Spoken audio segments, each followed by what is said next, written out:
Good afternoon and welcome, everybody. This would be the Jeff Cameron Show right here on 97.9 ESPN Radio. I'm Jeff. That's Tom. You guys interrupted. We have to start the show. Tom and I are in a debate. Well, not a debate. We don't want to look it up. But you guys are going to immediately know, and it's going to bother me. Anyhow, I'll tell you this in just a second. We're online, ESPNTallahassee.com. You can also email us, jcs@979ESPNradio.com. You can find me on Twitter at JCameronShow. The WTSM app is good for your mobile devices. And we'll post the show when it concludes on iTunes and in our own audio vault. You can also watch us perform the show on YouTube, ESPN Tallahassee. So right when we were coming on the air, we were talking about the sitcom Benson. I brought it up. You guys remember Benson? Benson goes back a ways. So if you're part of my younger demo, you probably don't remember Benson. I think Benson came on when I was in high school, maybe? Or no. It started way before that. It ended while I was in high school. So anyhow, Tom, we couldn't remember the lead actor's name, and we don't know whether or not he's alive or dead. There you go. Yeah, Benson. I love this. Yeah. I always liked Benson.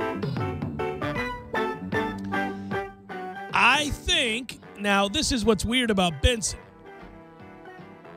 First of all, I can't remember like if he was a government official or what he was, but he lived in a huge mansion, right? And I think the guy that played Benson had a French name. Yeah, it's either French or Spanish, but he's born in St. Louis, Missouri. It was a stage name. So you looked him up? I did. He was born Robert Peter Williams, but his stage name is Robert Guillaume or Guillaume. Robert Guillaume. Guillaume. So it is French more than it is Spanish. Yeah, it's Robert Guillaume. Yeah, that's right. Okay, Guillaume. So that's it. That was Benson. Yeah, that was the name that he... Okay, so that's not his real name. Huh. Anyhow. He was born in St. Louis as Robert Peter Williams.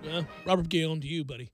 And listen here, that show is a spinoff of Soap, I think. The show's Soap. That's correct. So you're really testing my limits here with the age thing, Tom. I know I'm old. But a lot of times when we do this, it's something when you were 3 and it's like 1989 and I was a senior in high school, which always cracks me up. But this came out in the early 80s, late 70s, and it lasted, I think, briefly, like maybe to when I was in high school. Well, okay, here's how I know about it. My older sister, Amy, loved that show. Well, we're roughly the same age, Amy and I, right? No, my oldest sister, Elizabeth. No, Amy's 8 years older than I am. Okay. But, okay, man, yeah, I mean, my oldest sister's 15 years older, 14, I got you, 15. So, yeah. Right around in your ballpark there. That's right. So, So Benson was on your TV when you were little. We're watching because of the older sisters. That's right. So there it is. There's this sphere of influence. That's why I like Nintendo, the original Nintendo. Why would I ever like original Nintendo, other than the fact it's good? Because my older family and siblings, they introduced it to me when I was a little kid. I had an Atari 2600. I had the Pong machine. I played Pong. That's impressive. We were going at it. Me and my brother playing some Pong. And then later the Atari 2600. I had the Atari 5200. Seldom seen 5200. 25, 30 years later, Pong meant something completely different to college kids. That beer pong. That's correct. Yeah. But you call it Pong. I thought you were going to talk. I thought there was some crazy sexual act for the kids in college today. They referred to as Pong. I was like, oh, okay. I had no idea. I'm sure it would be boring. So did you watch last night? Did you get home in time to watch what happened with the gruesome injury during the Celtics-Cavs game? Were you tuned in, or did you watch it much later? I think well, okay, you were aware of it last night. You wouldn't watch it. Is that what you told me earlier? Yeah, I was aware of it. Gordon Hayward's injury is what we're talking about, folks. Sorry, this is a radio show. I sometimes forget that you're not just eavesdropping into a conversation. So I'm driving home from the 7th Hill Tap Room where we did the Man Cave show. It was a fun edition of the Man Cave show. It was a really fun edition of the show. And so I'm listening to there's a Sports Center in-game for our coverage of the ALCS, NLCS. We did a doubleheader last night. Quite the comeback last night for the Yankees. And it's talking about this gruesome injury that Gordon Hayward had suffered on the court. That was the first I heard of it. Get the willies. I flipped to TNT a little bit after I got home, but it was at halftime of that game, and all they were talking about was the impact, and you could hear a pin drop on that set, which is usually full of bombast and joy. That's the best part about what TNT does with their NBA coverage. But I couldn't bring myself until about 15 minutes ago to look at it because I knew I'd had to be responsible. And as a producer of the show, and we're going to talk about this injury, I should probably subject myself to seeing this gruesome thing. So I did. But the worst part of it is the sound that you can hear because they're picking up the rim and the ball. And as they're picking up the rim and the ball, you hear a second sound, and that sound is a disgusting one and one I'm not going to forget soon. Yeah, the snap of a leg. That's correct. You can hear it. If you go listen to the original feed, you do hear the sound of his leg breaking. And if you weren't aware that that happened, you wouldn't even know that that's what you were listening to. But once you become aware, we already know what happened, then you listen to the audio again, and you go, oh, that's a leg breaking. That's a leg breaking. Oh, sweet Jesus, that's a leg breaking. Which is why I can understand, football, especially because there's a lot of pads, high socks, and then the pads, and you don't a lot see of covering. But you often read about players saying, well, I heard it go. And that's when I knew that we needed to get a trainer on the field immediately, or that's when I got sick to my stomach. I can now understand why, because that picked it up clear as day. Robert Guillaume is alive and well. He's 89 years of age. That's correct. Matt Millar tweeted at me just now. He, too, I'm sure remembers Benson fondly, as I do. Benson was a good show. See, Millar and my sister Amy are on the same plane, 78-ish. That's when they were born. Yeah, 89 years old. Robert Guillaume still out there doing some things. He was also in Lean on Me. But he was also Rafiki in The Lion King for my demo. There you go. Well, he had a great voice. Who the hell is that guy? He was also in Saved by the Bell in college years. He was a professor. College years. There you go. Yeah. That's right. So he's alive. Gordon Hayward is also alive, but hopefully no longer in nearly as much pain as he was last night. I look at it this way. I'm always fascinated, because we're in the broadcasting business, how directors handle situations like that and how play-by-play and color analysts handle the broadcast. And when you're in that moment, that is awfully difficult. You are paid to enlighten, to add to fill in, inform the viewer. And that's a very difficult situation. I mean, you figure it this way, you have to cover this gruesome injury. And you have to do so with a level of empathy, certainly, right? You have to convey all of this and have some thoughtfulness to you. And I just think it's always interesting to hear. Now, Kevin Harlan is really good, in my opinion. I think he is one of the best in the business as broadcasters go. When it was he and Doug Collins, that was the dream team across sport. That is the best broadcast team that you could ask for. I mean, because Doug Collins is arguably the best color analysis analyst that is in any sport when he's doing it. I believe, I've said this before, I've come a long way in believing that John Smoltz is the best we have today. So I'm a big John Smoltz guy. I obviously, when he played for the Braves, I hated the Braves, and I hated him because he played for the Braves. But years later, in perspective, I admire that pitching staff, and I look back at the consistency. And I miss pitching, by the way. A lot of them were pitchers. That seems to have fallen by the wayside to some extent with the uptick in velocity. Yeah, not throwers of the baseball. No, those guys pitched. It was, I miss like Greg Maddux. I miss seeing a guy pitch. But anyhow, having said that, Kevin Harlan is really good. And, his immediate reaction is very similar to what ours would be. I printed it out because I could remember it, but I wanted to go back and read it, just the cold text. So Gordon Hayward goes up and comes down awkwardly and very hard and snaps his leg. And quite clearly, everybody in the building heard it, because Kevin Harlan immediately says, "Oh, my goodness, Hayward broke his leg.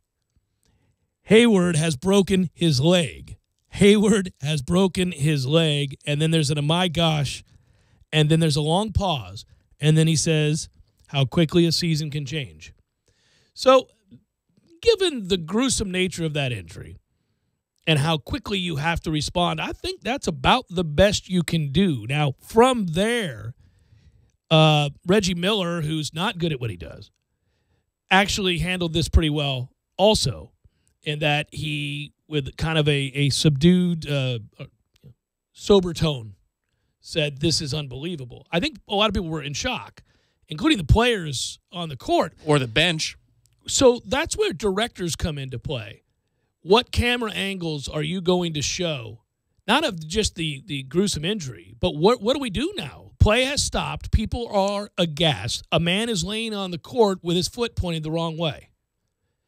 And, there's potential for that to be very gruesome. Let's all think back to the injury in the Louisville game all those years ago and how difficult that was to watch with Kevin Ware. The oddity of that, I was just describing that today. I told you when this happened, for whatever reason, my eyes, like it was with that fumble with the Bucks, my eyes were at the right spot at the right time. And in real time, when Ware went down, I knew he broke his leg because I saw his bone jut out. But the cameras had switched so quickly because the ball was going back the other way. Yeah, it was on the far left of the shot, too. I saw it happen and I jumped off my couch and went, oh, no, that guy's leg is broken. I just was pointing at the TV. But the cameras were already gone. And my wife was going, what are you talking about? I go, dude, they're going to come back. That camera, that leg is broken. And then you heard everybody go, oh, and then they did. And it was. And to that extent, I don't think I knew because the camera had gone away. And when we watched that replay, that's really troublesome. I don't think I could watch that replay again. Well, the thing is, what do? You have to show it at least once if you're the broadcast, right? At minimum, one time?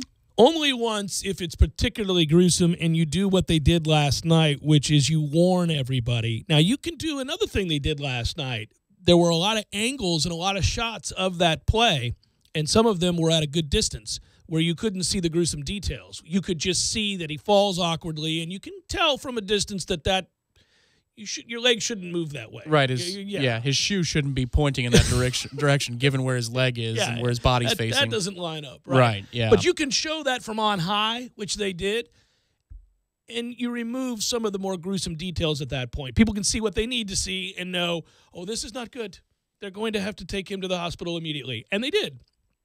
And Tallahassee's Kristen Ludlow, who I know well, did a good job, too, of informing the broadcast throughout the rest of the evening about hospital options and what they'll do next. And formerly of this station, right here. That's right, yeah. So I just would say that they did a very good job, and I'm always interested in how broadcasters handle a disastrous situation involving injury in sport. I mean, that's the kind of the unspoken thing about any of these sports and all these. That's why the look of horror and players hugging players from other teams and the bench running off. Guys don't want to see it. It's like talking to a golfer about the yips. You don't do it. You just don't do it. I know one's much more impactful than the other, but there's just certain things that aren't spoken of amongst professional athletes or even collegiate athletes. And in contact sport, you just don't talk or you don't get into prolonged conversations about the potential for those kinds of career-ending injuries. It's just not, we all know it's part of it, but you don't talk about it. You don't put it out there, man. Right. Well, when that happens, you can watch everybody bond. You watch everybody kind of come together there. And then, the problem that they had in that broadcast is it's the first game of the year. People are so excited. The Celtics figure to be contenders to certainly win their division, but maybe the East as a whole.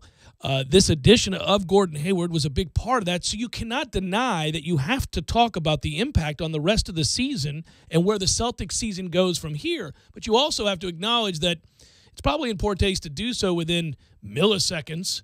At the same time, it's the elephant in the room. Everybody's thinking, well, I hope he's all right. He's not going to die? Okay, he's not going to die. What do they do now? Right. I mean, that's as he's screaming in agony within a shot of the mic, right, Yeah, that's a tough one, you know, because it is part of what you do. You do have to inform, and so I think, wow, it was remarkable. And I think we get one of these, it seems like now, once every few years, bare minimum, where we have one of these injuries where you go, ooh, nope, don't think I want to watch that one. But they did a very, very good job last night on TNT, and I commend them for that because that's not always handled with grace. That's a tough, oof. So about Benson playing Rafiki in The Lion King. Watch, if you haven't seen it, you can find ones that are a little less gruesome, and then it is interesting to watch the bench, Cleveland's bench. And they clear out and head for the tunnel. They are piecing out almost immediately. It's remarkable. They have no desire. It reminded me of the benches in the NCAA game with Ware when you saw them all go, oh no, we're out. That's enough. Yeah. And what's crazy, is you get why they're doing that, but there's a man laying there in need, and the first reaction of all the combatants is to leave him. Like, there's nothing I can do for you. This has happened. I think we all know. Fight or flight, man. But they all leave. Nobody runs. I'm the hell out of here. Not one person on that court went, well, we need to go help him. They all went, no, we're going to leave now. Medical people. I mean, I get it. What can you do? The man's leg shattered. I'm not a doctor. I'm an NBA player. What am I going to do? I'm assuming it's shock and adrenaline, but when he's being wheeled off, he shows incredible poise in that moment. He's sitting up and he's holding on as tightly as he can to the gurney as they're rolling him out.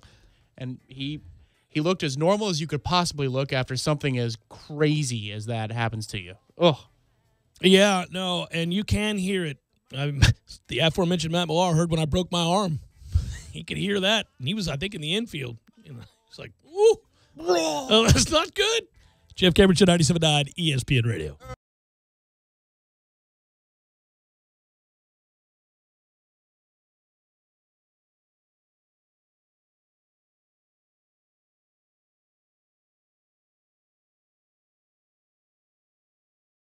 When you're in need of auto repairs, look no further than NEECE Tire and Auto Service. NEECE has been in business for 16 years with long-term, knowledgeable sales associates. They have the latest wheel balancing machine in the industry. And for passenger vehicles, they service AC, brakes, suspension, tune-ups, and much more. Never sit through a long wait. NEECE Tire and Auto has 10 service bays to get you back on the road quickly. If you have tire problems, check out their large inventory with various Goodyear and Michelin tires. NEECE Tire and Auto Service, 4792 Bluntstown Highway, 574-4100.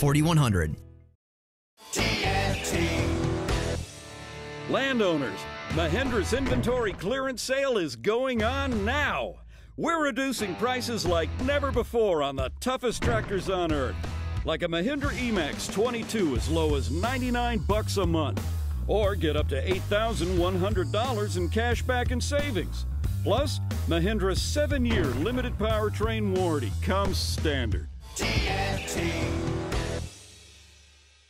I'm talking tough, like a state of mind. Tough, like a soldier on the front line. Tough when it gets rough, like my Ford truck, always enough. I'm talking tough. Franklin Spring Creek Ford, the place to find your next truck in southern Georgia. I'm talking tough. Hey y'all, we're Chris and Preston from Low Cash. Head to Franklin Spring Creek Ford and see them about all of your vehicle needs. The apple. Ooh, both are sticky. Both are tasty.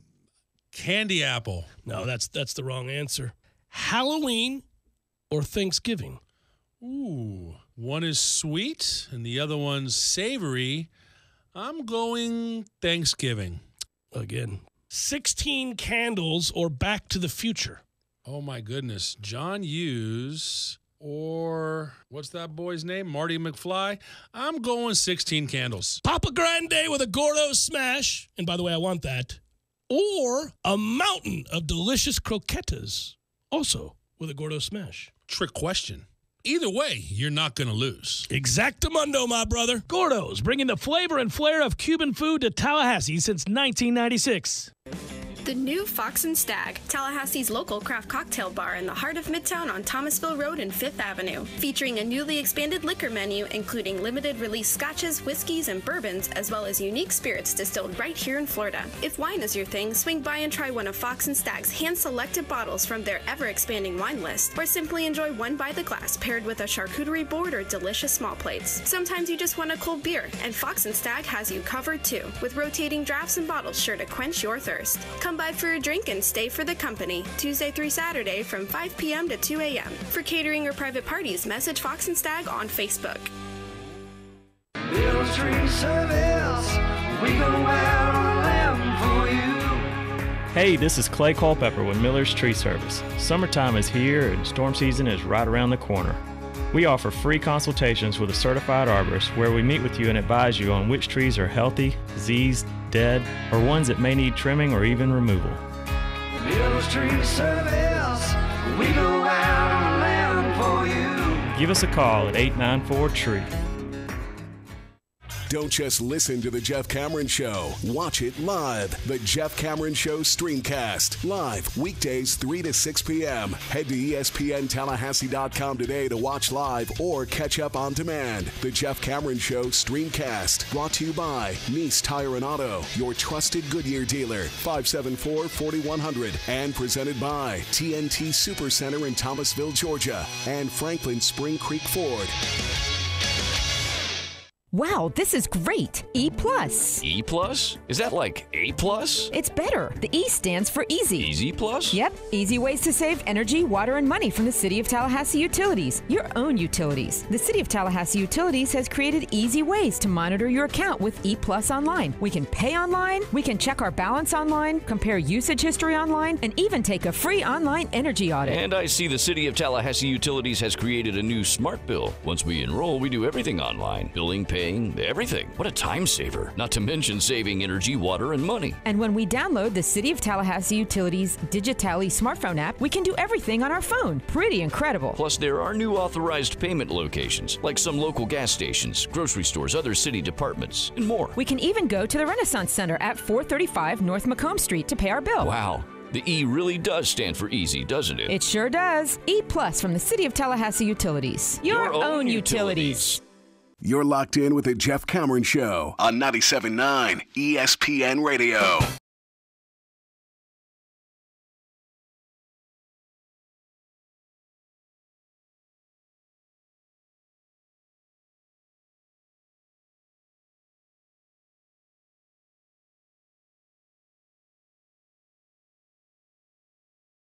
Great Joe Strummer.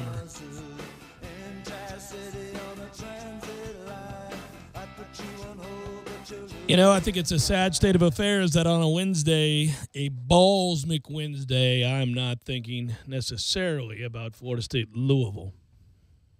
This was going to be my bloodlust game of the year. This was going to be the revenge tour. This was going to be the season building to this epic matchup. Remember in August and even back in July, we were talking about, that Louisville game, that's the one. Oh, yeah, we were more excited about it than the Alabama game. I was more excited in the preseason for the Florida State-Louisville game than I was the Florida State-Alabama game. And you could argue that because of the Florida State-Alabama game, the Florida State-Louisville game now is just another game. It's very frustrating. I think I'm in the boat with all of the people that are just kind of like, meh. And it's hard to find it. It's hard to find it. You don't want to hear that. I apologize. I mean, I'm telling you now, you don't want – I get it. You hop in the car, you want to be distracted, entertained, informed, whatever it might be, and you want to embrace things that matter to you. And certainly in this town, Florida State football matters greatly, perhaps more than most all other things as a community we kind of are in on our football teams. And it's just the season has, for whatever reason, I don't care about the debates, but has fallen into a real rut. And it's hard to get out. I mean, you can probably find this game to act as a Kickstarter to the second half of a season that right now doesn't feel like it's all that intriguing, but might be if you win this game. Something about getting to 500 again. I know. It's a new reality. Something about getting to 500 again, exacting revenge on Louisville, and perhaps, I guess, getting your sea legs, if you will, moving forward from there and presenting something of a challenge for Clemson, like getting yourself into a position where you can play the role of spoiler of sorts. They're out of strikes. If they lose that game to us, then they're not going to the playoff. Right. No, you would want – well, I just think, sure, that's true. But I also think just trying to regain a foothold in the division. I mean, it's not just that Florida State is in contention for a national title or the college football playoff, or Florida State's not in contention to win the ACC championship necessarily, but it's that they're not even the best team in their own division anymore, and they weren't last year certainly, and that doesn't sit well. I think you can live with years in which maybe the playoffs are not in your future. It's harder to deal with being second and third fiddle in your own division. That's completely unacceptable. Couple years in a row now. Mm-hmm. Now, if you win out, and that includes a win over Clemson, well, we'll jump them in the ACC Atlantic standings. Wouldn't that be crazy? It'd be nice. I think it's good. It certainly it's a good goal to have when most of your other goals, if not all, are off the table. It's a good thing to present, but you can't get there from here, man. You got to win this game. Yeah, exactly. And also, I think this Saturday serves as a bit of a litmus test here as to just where we are defensively. And I know we're not in a good place. But these things can be a bit deceiving because statistically speaking, Florida State's defense isn't that bad. But we're watching the disconnect between the back end of the defense and what the front end of the defense is doing. The disconnect with players either going off on their own or coaches not knowing what, down in distance. Yeah, I refuse to believe that Charles Kelly is asking guys to play 10 and 15 yards off the football on 3rd and 5. And to give that much of a cushion. I mean, really, there were a lot of aspects of the Duke game, and this is, again, surprising when you see only 10 points given up. There are a lot of aspects of the Duke game that when you go back and look at, and we both have, we even watched some of this together, when you go back and watch the game again, I'm very confused as to what they're doing. They're not on the same page. They're not. The play that is called and then what the players are doing or what one part of the defense is doing and the other part is not doing, these things don't mesh. They don't form together. You would never do what you see this defense doing. Well, yeah, given what down and distance it is and certain points in the game, and it reminds me of something, and I brought this up a lot over the years, but I remember Lonnie Pryor coming in for a media interview in the spring of 2010, which was the first. It's the first camp I ever covered, and that was Jimbo's first camp as head coach. And he said, what's great about the offense now under Coach Fisher, the head coach, is, us running backs, we know what the offensive line is doing in front of us. So we know what to be looking for. And you were absolutely flabbergasted. Well, it wasn't just me. The whole room. He leaves the room. Everybody's like, what in the world were we doing? Right. We're in this small adjacent conference room. Wasn't the normal place. And everybody's looking at each other going, did you just hear that? Yeah. Every now and then guys say things, yeah. They just now know what one segment is doing so the other one can be better informed. I mean, that kind of communication wasn't there beforehand. And I'm not saying that's the model right now. That's the process right now. But it certainly looks like certain position groups are on an island from each other. Well, that's what I mean. They're not working in concert. They're not cells, working together. Right. Everything looks very convoluted. You're not seeing a group work together in unison. And, one of the ways you know that certainly is the play that we keep harping on. It's one of many plays that are of this variety. When you blitz, the quarterback is going to have to get rid of the ball quickly. So you don't play off coverage. I mean, the ball's coming out. Nobody's beating you 40 yards down the field here. It's 3rd and 5. We're bringing pressure. He's going to have to get rid of the ball. It's a chance for a pick six if you're an aggressive defense. It's an opportunity certainly to make a play. You're right. But you can't make a play if before the snap where you've pretty much announced you're blitzing. And you're announced that you're off coverage on the perimeter. I mean, this is another thing that you've done that pre-snap makes life very easy on a quarterback. You make it readily apparent that you're blitzing, and then you sprint backwards off a press into where you're 10 to 12 yards off the ball. It's 3rd and 5. Literally, no matter what Duke called, they're only going to do one thing. He's going to run 5 yards, 6 yards in this case, and turn around and catch the football. And by the time McFadden gets there to close, it's too late, and it's a first down, and it's the easiest first down that you'll ever convert. I don't know. That to me is very odd, and not only that, it's not what you would call. It's not how you would design a defense. It's not the way that the formation is designed or the call is designed. It's not the execution. It's these things don't work together. Which leads to the next question: if it's not drawn up that way, then why the hell is it playing out? Well, that's the way what it's I not mean. Drawn. I can't imagine that you would be watching that if you're Charles Kelly or if you're Jimbo Fisher, certainly.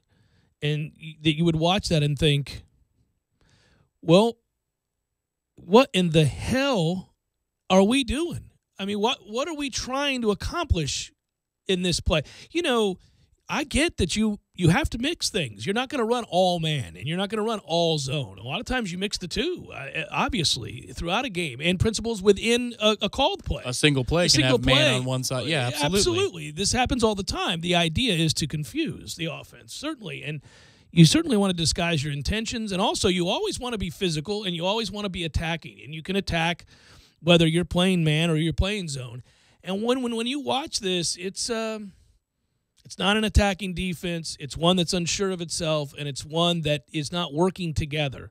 And I think that's why you see some of the frustration on the sideline. When you watch a Brad Line getting angry, and sometimes it looks like the coaches are yelling at each other, I just think there's real confusion about what's being called, how that defense is run, and how whatever each segment's role is within the call. You're seeing mass confusion. And why do I bring this up? Well, I mean, you go back to last year's game where it all unravels. It's 14-10 Louisville. Florida State's in that football game with an opportunity. We could not have known that at that moment Florida State was going to give up 49 consecutive points before they would come back and score 10 meaningless points at the end of the game.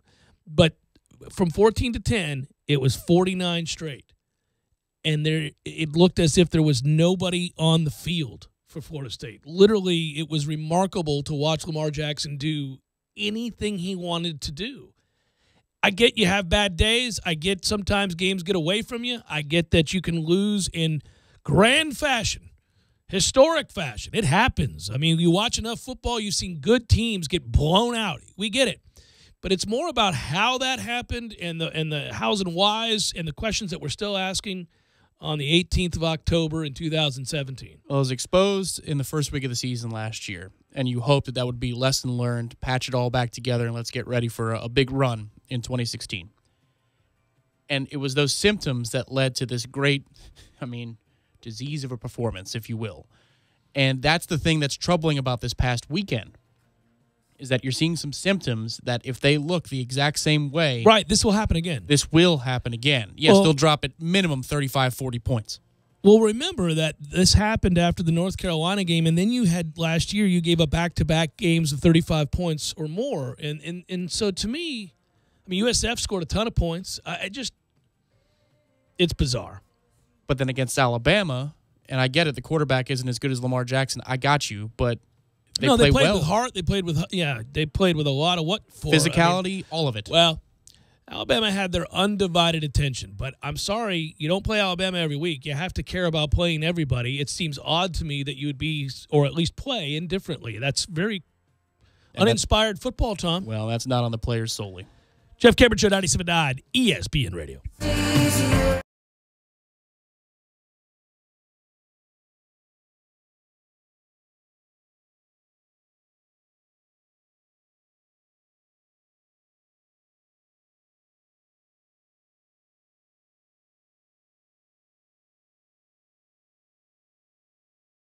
When you're in need of auto repairs, look no further than NEECE Tire and Auto Service. NEECE has been in business for 16 years with long-term, knowledgeable sales associates. They have the latest wheel balancing machine in the industry. And for passenger vehicles, they service AC, brakes, suspension, tune-ups, and much more. Never sit through a long wait. NEECE Tire and Auto has 10 service bays to get you back on the road quickly. If you have tire problems, check out their large inventory with various Goodyear and Michelin tires. NEECE Tire and Auto Service, 4792 Bluntstown Highway, 574-4100. Landowners, Mahindra's inventory clearance sale is going on now. We're reducing prices like never before on the toughest utility vehicles on earth. Like a Mahindra XTV 750S as low as $135 a month. Or get up to $3,450 in cash back and savings. Plus, Mahindra's 3-year limited powertrain warranty comes standard. I'm talking tough, like a state of mind. Tough, like a soldier on the front line. Tough when it gets rough, like my Ford truck, always enough. I'm talking tough. Franklin Spring Creek Ford, the place to find your next truck in southern Georgia. I'm talking tough. Hey y'all, we're Chris and Preston from Low Cash. Head to Franklin Spring Creek Ford and see them about all of your vehicle needs. So is AAA One Transmission. AAA One Transmission is locally owned and operated by Tim Pridgett, who's been servicing the Tallahassee area for over 37 years. Brakes, transmissions, electrical systems, tune-ups, and battery checks. No matter what ails your vehicle, AAA One Transmission can make your automobile healthy again. Don't put off your auto repairs. Stop it at 1023 North Monroe Street or call them at 222-2532.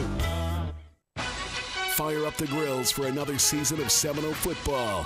2nd and 3, patient, then explosive, and a touchdown for the Noles. It's Tallahassee Game Day, your ESPN Tallahassee pregame show featuring Jeff Cameron and Tom Lang. Yeah, I like them. Get the latest news, interviews, and insights 3 hours ahead of kickoff before the Noles defend home turf. Hey, on Saturday, we're going to play a game. We're going to most likely win that game, and we're going to celebrate on Sunday. Tallahassee Game Day is brought to you by Whole Foods Market, a leader in natural and organic food that brings the highest quality of local and global products to Tallahassee. Whole Foods Market, located at 1817 Thomasville Road, and presented by MMT Clinics of Florida. Visit mmtcfl.com. To the pylon! That's a Seminoles touchdown! JCPenney's Power Penny Days are here. Starting this Friday through Sunday, score some great fall deals, like select $5 JCPenney home bath towels, $11 St. John's Bay flannels for him, $13 Kids Arizona denim, and lace-up sweatshirts for her, just $15. Plus, you can stack on the savings and get your coupon on the JCPenney app to save an extra 20% with your JCPenney credit card. Hurry, Power Penny Days end Sunday. JCPenney. Coupon valid 10/20 to 10/22. Subject to credit approval. Some exclusions apply. See store or jcp.com for details. Get your weekend started right here on 97.9 ESPN Radio. Saturdays at 6 a.m. with Fishing Florida Radio. Listen to the three amigos, Boudreaux, Steve Chapman, and Captain Mike Ortega as they catch you up to speed on what's new and biting in the North Florida region. Big-time guests, celebrities, interviews, and 3 hours of the fishing info you need. Fishing Florida Radio is brought to you by Sea Quarters Marina off Highway 98 in Carabel. Sea Quarters Marina, your full-service marina. And presented by Hobbit American Grill, locally owned and operated since 1978. Might I suggest the chicken taco salad from Bandito's Burritos, my friend? Tee it up at the Edwin Watts Golf Demo Day this Friday from noon till 5 at Killearn Country Club and get custom fit by factory reps from Callaway, Ping, TaylorMade, Titleist, Wilson, Cleveland, Srixon, Bushnell, and Mizuno. Demo Day specials include $20 off fairways and hybrids, $199 and up, $30 off drivers, $299 and up, and $75 off iron sets, $699 and up. Some manufacturer restrictions may apply. It's the Edwin Watts Golf Demo Day this Friday from noon to 5 at Killearn Country Club. Edwin Watts, home of the 90-day, 100% satisfaction guarantee. ESPN Radio Sports Center. I'm Christine Lisi. The Yankees, coming off yesterday's amazing comeback, which tied the ALCS at 2 games apiece, host the Astros in Game 5. Masahiro Tanaka, Dallas Keuchel. Dodgers go for the sweep and end the Cubs season in Game 4 of the NLCS, 8 Eastern ESPN Radio. Former Louisville basketball coach Rick Pitino suing Adidas, claiming damages caused by the company's improper dealings with recruits. ESPN's Jay Billis' exclusive interview with Pitino follows tonight's NBA doubleheader on ESPN TV. Bulls suspended Bobby Portis 8 games for yesterday's physical altercation with teammate Nikola Mirotic. Mirotic expected to miss 4 to 6 weeks. Time to upgrade your wardrobe with CT Shirts, the most exquisitely crafted, British-styled, crease-free shirts I've ever worn. One CT shirt normally costs $100. I got you 3 shirts for just $99. Go to ctshirts.com/ESPN. ctshirts.com/ESPN. Live from the Dale Earnhardt Jr. Buick GMC Cadillac Studios in the capital city of Tallahassee, this is the Jeff Cameron Show on 97.9 ESPN Radio.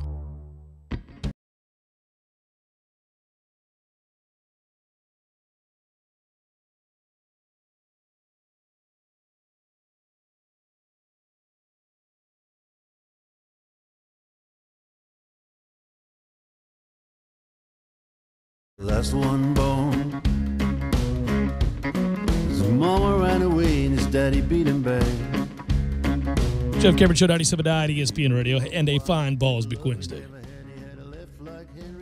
I believe you heard the ad, but if you didn't, it's time for the 11th Annual Brewfest. You know that. Over 200 beer varieties with the unlimited sampling. Woo, woo, woo. Gotta love unlimited sampling. Yes, that's a nice thing, and so is the VIP access if you could swing it. Yep.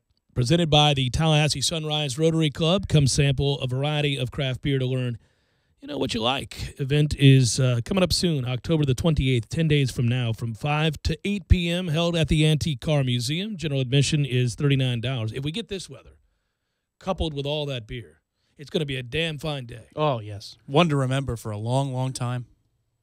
Depending on how many samples you have, you may not be able to remember the day, but they have lots of ways to get to this event without you having to drive. That's true, and that's why you maintain before the event to make sure you get a good meal. Got to eat. If you're VIP, that's already taken care of. That is correct. Yeah. General admission's $39 with food available for purchase. VIPs have exclusive access from 4 to 5 p.m. All net proceeds go to charity. That's a good thing. Brewfest sells out pretty damn quick. I'd get on it if I were you. You could go to the Facebook page or brewfesttallahassee.com for event details and ticketing information. Might want to be listening to us over the next week or so, right? I think there's a chance that some tickets will be given away. Not now. On the program. At Jay Cameron Show, @_Tom Lang. But your boy Skip Bayless didn't hesitate to use the injury as a chance to take a shot at LeBron. #A-hole. Well done, no-blooded. #A-hole. Yeah, not shocking. At Jay Cameron Show, Benson was itself a spinoff of his character in Soap, although they completely reworked the character. Yeah, I never saw Soap, and when in the subsequent reruns years later that I caught, it didn't look like a show I'd like. Doesn't mean that it wasn't any good. I think I was just too young. So that's the interesting thing about humor, and I find this becoming as becoming an old person. It's not so much that I'm a bit of an absurdist, and I don't find too much. In fact, there very rarely do I find anything offensive. Really, almost anything at all. People love to get offended, but I've never been offended. I don't think. Not really. Some things that aren't my cup of tea that I don't find funny, but I'm never offended. Yeah, you're offended by swinging and missing more than you are offended by, yeah. It's like if it's bad, you're like, I'm offended. This is awful. That was terrible. But not because I'm not like genuinely offended. It doesn't touch your soul in a way that people love is to get offended. It's unbelievable. I've figured that out over the years. People get offended very easily. Anyhow, but I've discovered this about humor and about joke writing, and it's very of the era. Obviously, and that makes sense because you write about what you know and what you've seen in your experiences. And so people are writing about things that happened to them in 1962. The humor is not necessarily going to resonate as it did in 62 and 82. I got you. If you have context for that, or you're well-versed in that period of history and you get the references, it works. But what we find funny in general, like en masse, so how do you discover what that is? Well, yeah, not everybody finds everything funny in the same way, but if you have the #1 sitcom in America, obviously a large swath of people believe that brand of humor and the writing and the acting in that show is funny. Hence, Seinfeld did what it did, and you could name any number of other very popular sitcoms over the years. But as I've said here, that when you go back now and you watch, like I haven't watched Benson in ages. I'm kind of inclined to do so now because I don't know why we were talking about that before the show. Why were we talking about Benson before the show? That's part of the job that I love, Tom. You and I have the weirdest conversations. We were talking about freaking Benson. Why were we talking about Benson? Usually Matthew has the answer because he's the fly on the wall. But, mere seconds before we start the show, we're talking about Benson. Does anybody in the room know why that happened? No, he's stumped. He's usually not stumped. He's somehow Benson. Now, I'm a random person. I'm worried he keeps notes sometimes about the things we talk about, but this one he's stumped on. Think about it. I'm sorry we got sidetracked here. I'll make my point about humor in a moment. What would facilitate? Well, you brought up Benson. I remember that. You're like, you remember Benson? Now, Matthew, you were way too young for this. He was Tom, you're probably too young for this, too. And then you brought up Benson. But why Benson. was I bringing up Benson? I can't get back any further. It's like, the DVR function sometimes it will not let you go all the way back. It doesn't let you go all the way back. All right, so I brought up Benson, and random as that is, I haven't seen it in years. I'm going to watch it. Just now, I want to see if it's funny as it was to me then. Here's why you brought it up. No, it's very, very simple. You said, you know what show I miss? And I don't know why you said what show you miss. I think that was the beginning of a new conversation. That's where I'm pretty random. But it was the beginning of a brand new conversation. You said, you know what show I miss? I remember this because I was thinking to myself. Why does he miss this show? Well, I was looking at the computer. You also like to guess. Well, I do. I was guessing in my head. I didn't guess out loud this time, but I was looking at the computer. You're absolutely right. Yeah. because I get it right a lot. You do. But I thought you were going to say something like All in the Family. Oh, well, I missed that show every day. You know? That show was great. So I was expecting that or the Right. Jeffersons or whatever. Oh, well, it'd be hard not to miss the Jeffersons. But then you said Benson. I was like, well, Benson, how about that? So that's how it started. We know the genesis now. All right. So the Jeffersons, if you go back and watch, is still funny. Oh, yeah. It's definitely. still funny. Oh, Like, it's really very funny. Very funny. Like, there's no current sitcom that's as funny as the Jeffersons was then. There is not one. So if you go back and watch the Jeffersons now, even it's hilarious. That's a golden age of broadcast television. Oh, you well, know, yeah, HBO has brilliant. the golden age of cable television, premium cable television. yeah. But I mean, those the All 70s. the Family is crazy. Yeah, and One Day at a Time and all those shows. Sanford and Good Son. Times. Yeah. Oh man, Great television. great shows. Great shows. Anyhow, so the point would be, you could go back and watch Sanford and Son. You could go back and watch the Jeffersons. You can watch All in the Family. Watch a lot of those shows, and they're still funny. There are shows from the 80s that you go back and watch now, and they're just not the least bit funny, but I know at the time we thought they were very, very funny. And I don't know what's happened. What happened? Why can I go back to some shows in the 70s and go, yep, that's funny, but not in the 80s? There are very few 80s sitcoms that if you throw on now, you go, boy, that is still funny. No, it's not. It's not funny. And I know for a fact we thought it was. Fewer filters in the 70s. I think that's much part of the fewer. answer. Yeah, Norman Lear and those guys were doing genius work. I got you. I think the that's- writing's better. It got corporate as time went along. And also, you weren't allowed to say certain things. And so, yes, everybody got sensitive or easily offended. Sure. But Seinfeld's still good when you go back, but it's not as good. It's not nearly as good. It's not nearly It's as not good. nearly as good as you thought it was in the moment. We thought Correct. it was genius in the moment because it was. But when you go back and watch an episode of Seinfeld now, it's not gut splitting. You're not Right. falling over laughing. Right. Okay. The Kramer slapstick stuff is always funny. Yeah. That'll always be funny to me. But the takes they have and the spins they have. It's not that funny. Right. I agree. I mainly go back just to see beautiful Louise Dreyfus. Man, I didn't think she was all that great on that still show. Stunning. No, she's more stunning now. Oh, she's always been beautiful. Breathtakingly so. She's fantastic. No, in that 90s garb. Oh, it's I like, love it. you know, it's, Oh, no. Never gets old. you could smell the hairspray through the television. I would tell her to keep wearing it. I always thought All the Pantene spray. I'm not worried. You're not living with her. You're looking at her from afar, and she's Even a beautiful woman. Not on that show. I Oh, don't think. stunning. And the more curly and crazy her hair was, the better. Her hair was so crazy. It was like Chewbacca. I loved it. Nowadays, Crazy though, hair everywhere. It was I mean, wonderful. early Curb Your Enthusiasm work, V-Pork, Oh, yeah. outstanding. Yeah, she's aged extremely well. Very well. It's unbelievable. Yeah. People, I mean, how can you look like that? Anyhow, that said, you go back and watch those, and I'm telling you, it's just not funny. And it broke my heart. I brought this up several times on the show that when you go back and watch Cheers, it's not funny. And I loved Cheers, and Cheers was funny. Decidedly so. Go back and watch an episode of Cheers now. Did you ever watch Murphy Brown? No. No. Candace Bergman, is that what you? Yeah. No. Candace Bergen, yeah. Bergen, yeah. The Golden Girls are still funny. That's still a funny show. Well, see, I never thought the show was funny, so I don't know that I would find it funny now. Maybe I would find it funny now because I didn't find it funny then. It's the same thing as Sex in the City. It's just except they're old women they're doing older, that. Yeah, you no, know? no, that's I'm good. Yeah. I'm good. Don't need that. No. It's funny. Once you get old, those types of things just become, by definition, funny. I guess. I don't know. I don't find that one funny.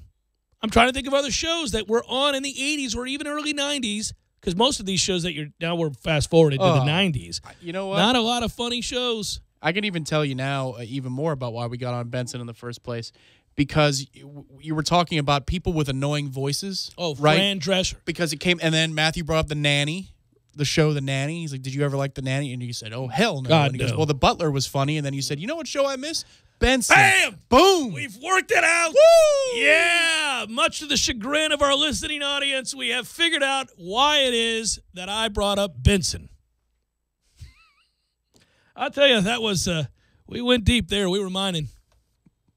Do you know how much that would have irked me into tomorrow if we didn't know the root of this? Well, that you brought it on the air for your highly listened to radio program tells me all I need to know about how much it would have bothered you, because you needed to settle it right here, right now, or else it wouldn't have been settled. You needed our help. I mean, just Matthew's presence in this room, making sure that the camera shots are correct That's on correct. the YouTube feed. That's right. That provided me the calm to that think. you needed to Yes. move forward. All right. Mhm. Hey, guys, thoughts on Alf? That's from our friend Dick Egan. Well, Dick, I'll say this. My brother loved Alf. He loved Alf. And Alf is so absurd. I feel like a denigration of your brother is. No. Well, I'll tell you what I thought. My brother loved Alf. Yeah. And my brother is my older brother loved Alf, and I bet if I brought it up to him today, he'd smile ear to ear. Maybe I'll text him on the way home and let him know, hey, buddy, you came up today on the program because of freaking Alf. And he'll write back, Alf was great. I know that's what's going to happen. Anyhow, so what I'm telling you is that he loved Alf because it's absurd. This stupid dog-looking thing that's supposed to be an alien that eats cats or whatever. Yeah. Right, exactly. Yeah. He's wearing a Hawaiian shirt. So now I think just the absurdity of the premise of Alf, that somebody wrote that and somebody went ahead and said, yep, let's greenlight that puppy. And they made that show. Yeah, and half the lines are, ha! The dad's ridiculous. Yeah. Perhaps I would watch Alf now and go, this is so absurd, I love it. I can't believe this got made. Much the way we love Lil Sweet. Oh, yeah. Little Sweet's who doesn't incredible. love Little Sweet? Little Sweet's the best. And we love... Little Sweet on a tiny horse. Right. That, and Berries and Cream. Yeah, right. That's like the absurd. The Muppet Show is absurd. Well, I love the Muppet Show. That's timeless. The Muppet Show is timeless. Yeah. Old Spice commercials are good, too.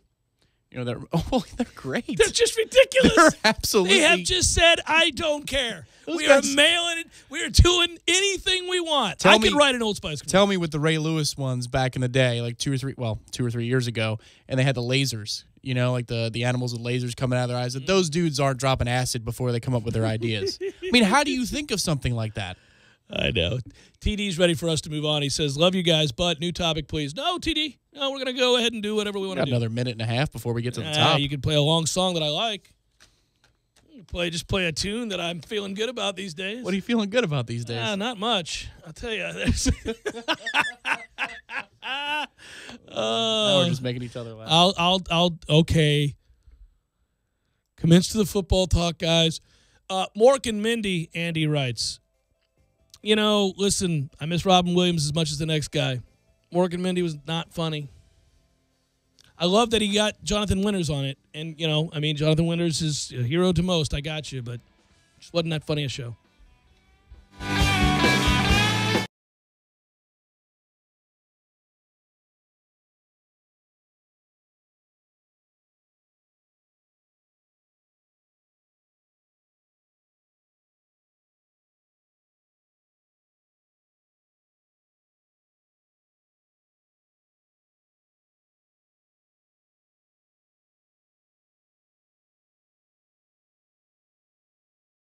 When you're in need of auto repairs, look no further than NEECE Tire and Auto Service. NEECE has been in business for 16 years with long-term, knowledgeable sales associates. They have the latest wheel balancing machine in the industry. And for passenger vehicles, they service AC, brakes, suspension, tune-ups, and much more. Never sit through a long wait. NEECE Tire and Auto has 10 service bays to get you back on the road quickly. If you have tire problems, check out their large inventory with various Goodyear and Michelin tires. NEECE Tire and Auto Service, 4792 Bluntstown Highway, 574-4100.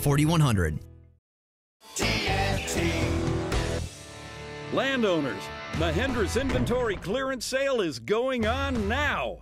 We're reducing prices like never before on the toughest tractors on earth. Like a Mahindra EMAX 22 as low as $99 a month. Or get up to $8,100 in cash back and savings. Plus, Mahindra's 7-year limited powertrain warranty comes standard. I'm talking tough, like a state of mind. Tough, like a soldier on the front line. Tough when it gets rough, like my Ford truck. Always enough, I'm talking tough. Franklin Spring Creek Ford, the place to find your next truck in southern Georgia. I'm talking tough. Hey y'all, we're Chris and Preston from Low Cash. Head to Franklin Spring Creek Ford and see them about all of your vehicle needs. TNT Super Center, US 19 South in Thomasville, and at TNTSuperCenter.com. Offer with approved credit. See dealer for details. Program restrictions may apply. It's time for the 11th annual Brewfest. Over 200 beer varieties and unlimited sampling presented by the Tallahassee Sunrise Rotary Club. Come sample varieties of craft beer to learn what you like. Event is October the 28th from 5 to 8 p.m. held at the Antique Car Museum. General admission is $39 with food available for purchase. VIPs have exclusive access from 4 to 5 p.m. All net proceeds go to charity. Brewfest sells out quickly, so get your tickets now. Visit the Facebook page or brewfesttallahassee.com for event details and ticketing information. The new Fox and Stag, Tallahassee's local craft cocktail bar in the heart of Midtown on Thomasville Road and 5th Avenue. Featuring a newly expanded liquor menu, including limited release scotches, whiskeys, and bourbons, as well as unique spirits distilled right here in Florida. If wine is your thing, swing by and try one of Fox and Stag's hand-selected bottles from their ever-expanding wine list, or simply enjoy one by the glass paired with a charcuterie board or delicious small plates. Sometimes you just want a cold beer, and Fox and Stag has you covered too, with rotating drafts and bottles sure to quench your thirst. Come by for a drink and stay for the company, Tuesday through Saturday from 5 p.m. to 2 a.m. For catering or private parties, message Fox and Stag on Facebook. Noel fans, ESPN Tallahassee's official home for FSU watch parties in 2017 is Miller's Ale House on Appalachia Parkway. Francois to throw for the end zone. It is caught. Touchdown. Seminoles are going for the win. The ESPN Tallahassee team will be on hand for every Seminole away football game with giveaways, a chance to win some great prizes, and to have a good time. To the pylon. He's into the end zone for an FSU touchdown. So, when the Noles hit the road, join us at Miller's Ale House on the Parkway, the official FSU watch party headquarters of your home of the best in Seminole sports talk. 97.9 ESPN Radio, Tallahassee Sports Authority. College football programs know the importance of recruiting. If they want to compete at the highest level, they need to bring on the best talent, people who have the skills and drive to be a success. The same is true in business. Recruiting is vital. And with ZipRecruiter, you'll have a smarter and simpler way to assemble your own winning team. With just one click, you can post your job to over 100 job boards. Then ZipRecruiter's matching technology identifies relevant talent fast. 80% of employers who post on ZipRecruiter get a quality candidate through the site within 24 hours. And your ZipRecruiter dashboard helps keep everything in one place, so it's easy to review and rank the candidates with the best experience. You'll be building a powerhouse program in no time. Choose the smartest way to hire. ZipRecruiter, official hiring partner of the Florida State Seminoles. For your free trial, go to ZipRecruiter.com/GoNoles. ZipRecruiter.com/GoNoles. Once again, for a free trial, go to ZipRecruiter.com/GoNoles. Wow, this is great. E+. E+? Is that like A+? It's better. The E stands for easy. Easy Plus? Yep. Easy ways to save energy, water, and money from the City of Tallahassee Utilities. Your own utilities. The City of Tallahassee Utilities has created easy ways to monitor your account with E+ online. We can pay online, we can check our balance online, compare usage history online, and even take a free online energy audit. And I see the City of Tallahassee Utilities has created a new smart bill. Once we enroll, we do everything online. Billing, paying, everything. What a time saver. Not to mention saving energy, water, and money. And when we download the City of Tallahassee Utilities Digitally smartphone app, we can do everything on our phone. Pretty incredible. Plus, there are new authorized payment locations, like some local gas stations, grocery stores, other city departments, and more. We can even go to the Renaissance Center at 435 North Macomb Street to pay our bill. Wow. The E really does stand for easy, doesn't it? It sure does. E+ from the City of Tallahassee Utilities. Your own utilities. Broadcasting live from the Dale Earnhardt Jr. Buick GMC Cadillac Studios. This is 97.9 ESPN Radio, WTSM, Woodville, Thomasville, Tallahassee. ESPN Radio Sports Center. I'm Christine Lisi. The Yankees, coming off yesterday's amazing comeback, which tied the ALCS at 2 games apiece, host the Astros in Game 5. Masahiro Tanaka, Dallas Keuchel. Dodgers go for the sweep and end the Cubs season in Game 4 of the NLCS, 8 Eastern ESPN Radio. Former Louisville basketball coach Rick Pitino suing Adidas, claiming damages caused by the company's improper dealings with recruits. ESPN's Jay Billis' exclusive interview with Pitino follows tonight's NBA doubleheader on ESPN TV. Bulls suspended Bobby Portis 8 games for yesterday's physical altercation with teammate Nikola Mirotic. Mirotic expected to miss 4 to 6 weeks.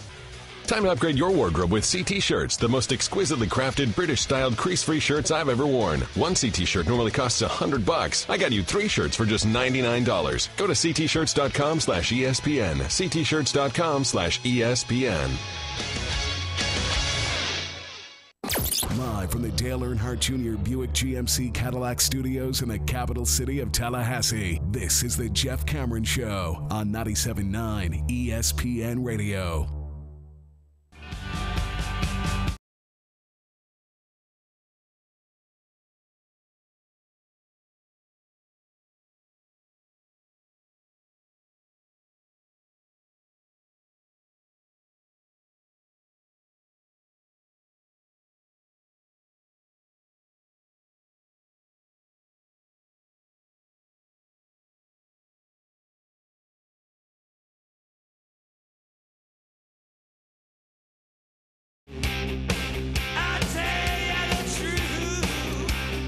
Sports here, Jeff Cameron Show, 97.9 ESPN Radio.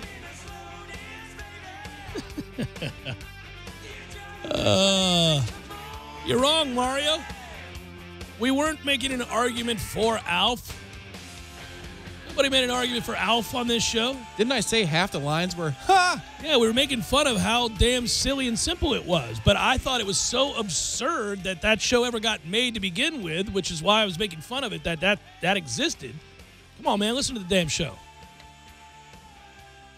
Dan writes, I missed your views on Cheers. I'm sure they were fantastic. You need to rewatch Alf, though. It's delightful. And then Kurt's upset with my not finding Mork and Mindy all that funny. You guys want to talk about this football team? Is that what you want me to do? Is that what you're trying to tell me to do? Let's talk about this team. I began the show with the Gordon Hayward injury. I was going to try to stall as long as I could. We did take a left turn and deviate for at least a discussion about the defense as it pertains to this week. Oh, the 49 points that were given up when it was 14-10 last year, and then just boom, boom, boom, boom, boom, and, you know, the train was off the track. The plane had flown into the blankety-blank mountain. It had. And, you know, we've been reeling ever since. We just were fooled to think otherwise because we didn't face teams that ran tempo, spread, and we were somehow convinced that it was all fixed. Yesterday on Seminole Headlines, when we were talking about this subject and why it's all the more aggravating and why fans are so disgruntled, and man, are they disgruntled. Those emails we get those are delightful and oftentimes very funny. But that said, they're mad because he didn't make a change. But what we noted was that we don't think it was refusal to see. It was that he was convinced that things had righted themselves, or not righted themselves, that they had righted the ship. They had figured it out. And I think he's wrong. I think that's all. It's as simple as that. People sometimes swing and miss. It happens. And the problem is there's nothing you can do about it right now other than really micromanage. And you think that's exactly what he's going to do and what he's probably done this week and what he's been doing for about the last 14 days, which it might explain why Coach Fisher, according to many who are writing in on the subject, looks very, very tired. Well, I'd be exhausted too because I'd be stressed out and frustrated, which usually doesn't lead to great sleep, followed by I'd have to micromanage all the areas of my team that are lacking. And quite clearly, he's there, he's watching the games, and moreover, he's breaking down the film. And when you do that, you become absolutely mortified at some of the things that you see on the football field Saturdays these days for Florida State. So he's certainly then going to say in those areas, well, if my guy's not doing the job, I'm going to have to step in here and just to ensure that we do some basic things right. And I think he's probably doing that. Well, and he's done that before. Yes, he's had to before. That's the frustrating aspect of all of this. Yeah, he's done that before with past defensive coordinators, too. He did it with Mark. Yes, exactly right. He would micromanage over there to the point where I think by the time Mark left for Kentucky, ready to go. Everybody was ready. Everybody was ready. Everybody was ready You go for have that. a good one, yeah. Even though we had great success here, it was time. Well, remember, Mark was brought in. They ran a very basic defense, and he was kind of thought to be a guy that could get you to average in a hurry. Yeah, but he got us to, we were top 10, top 15 he got in us a well lot of above categories. average. Yeah, no, the thought was, you know what? Bring me a solid guy, nothing flashy. He'll get us to where we're acceptable. Saturday to Saturday, I can trust we're not going to be the laughing stock. And then that way I can, as Jimbo Fisher, do this over here. You do what you do. I know we may not be incredible, but I just need you to get us to be average. And then he did a better job. We moved beyond average. But that allows me to go over here.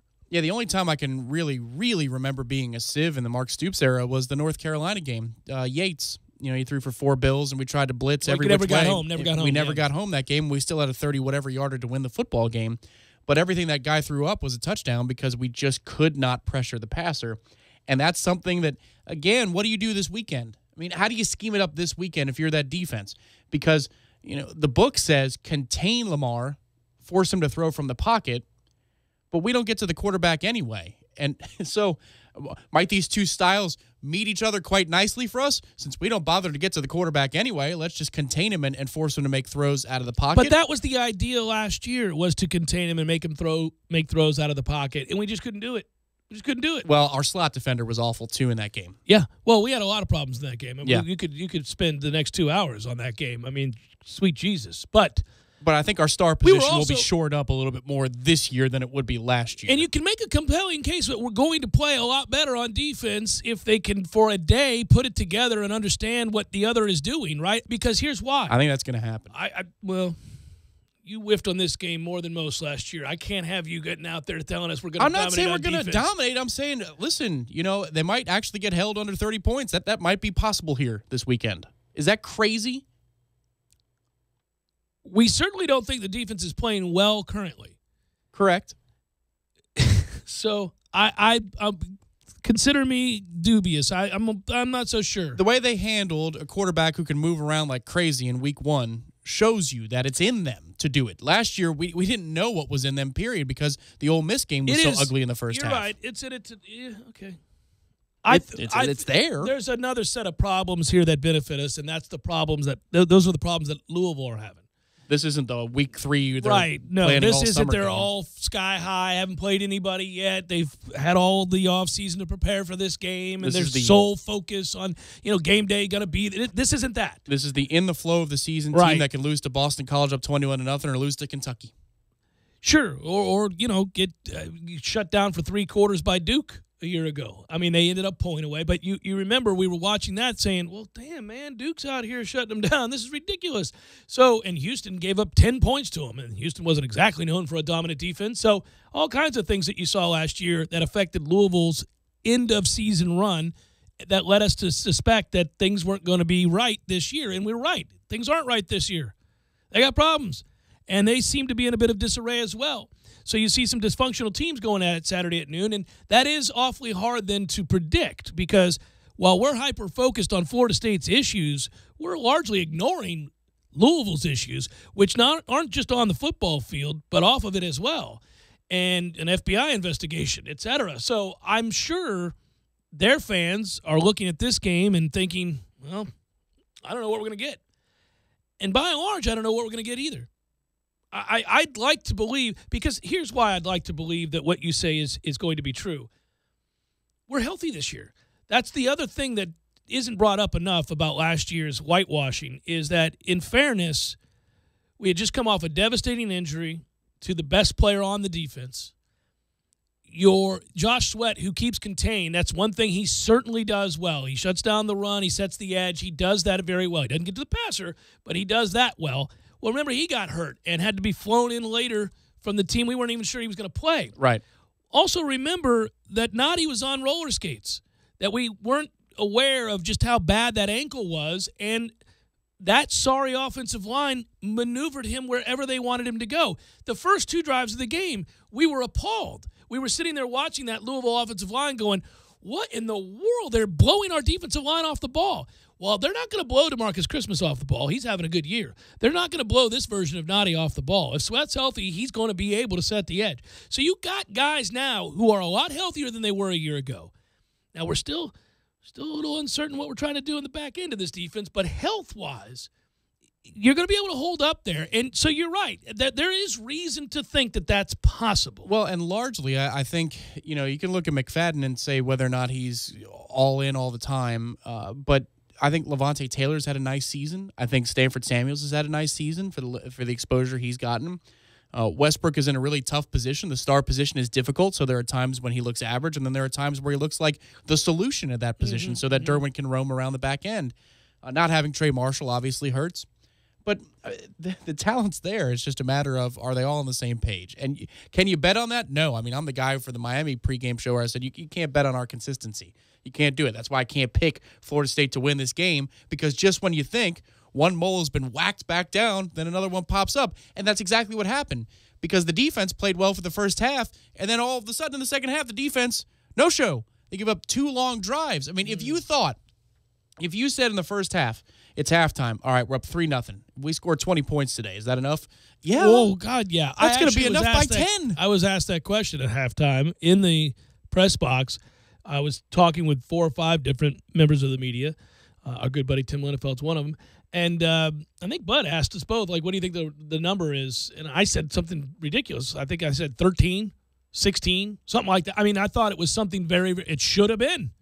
I mean, Miami was absolutely impotent in the first half. They had no answer for what Florida State was doing. And that's why we feel like if that game had been a 2-score game, if it had been 10-0 at half, just 10-0, you probably win that game. So there's been enough reason to be frustrated with both sides of the ball, to be sure. But unpredictability is a big facet here, without question. I can't say with any great certainty what this team's going to do from quarter to quarter. But one thing that we can all agree on, and I heard it right out the gates yesterday on headlines where you're talking to the guys, and there was listlessness in this last game. It was very much a noon kick at Duke type of effort. I mean, how could it not be, right? They're not quitting on the field, but I mean, they're not. It's not the same effort as the Alabama game. I think we can all agree on that. If you don't get up for this game. I mean, after what happened to you last year, are you kidding me? That says more about you than it does even the coaching staff. Let's go. Yeah, but I don't think kids choose to just not care about playing football. Like I know I'm 46 and it's been a long time since I played football, but all of these guys are competitors. All these guys have pride, take great pride in what they do. All these guys, I do believe, work hard. They want to win. If they're not motivated, there's something else at play here, something much more sinister, at least within the ranks of the coaches. That would be, I think that's what we keep trying to delve into, which is there a bigger problem here? Is there a culture problem here? Is there a message that's falling flat here? But the thing we'd say, too, I mean, on Monday we talked about it.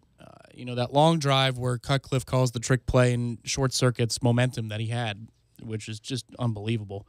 I'm not going to get over that for a while. I mean, he's supposed to be the coach that, he's smart enough to put Duke in a position where it shouldn't be. Not that game day management. It's ridiculous. Yeah, bad day. But we were talking about that drive, and you said, well, what about the extra effort? That extra effort, that will to make a play. In that series of plays, the defense didn't have the extra mojo while Duke's tailbacks did. Duke's quarterback did. They had the mojo to go make that extra. That's something that should absolutely be a part of this weekend with the way the defense should be playing. You got a right or wrong. They should just show them the clips of last year's defense over and over and over all week and say, do you want to write this? Do you want to get this right and make this right before you leave here? Or moreover, just point out the times that Louisville mocked you. I mean, it wasn't enough to just absolutely take a beat down like that. It's that they made fun of you for all the national audience to watch. They walked into your huddle. Your coach had to come off the sidelines to put an end to it because you wouldn't. I would like to believe we can count on emotion being a part of this game, at least from the defense. I'd like to believe that. And I'm okay if my offense is clinical. I'm all right with that. Well, the interesting thing about the offense is there's a lot of room for opportunity, and, we're lowest in the Power 5 in points scored, which is just, it feels that way too. But I will continue to sustain my belief that they found something over these last 2 weeks in the run game, and that's their identity, and they're going to keep doing it. But now you're expected to. Now you're with this game, with how bad Louisville's defense has played. Yes. And how bad the secondary always is. The run game, that's a new thing. Maybe they'll play with more intensity because they know that, they're in trouble here if they don't step it up against this rushing offense, that the film's going to show what these tailbacks can do. Well, that's something, by the way, we can count on. Jaquez Patrick and Cam Akers are going to run hard. Yes. They are going to run hard.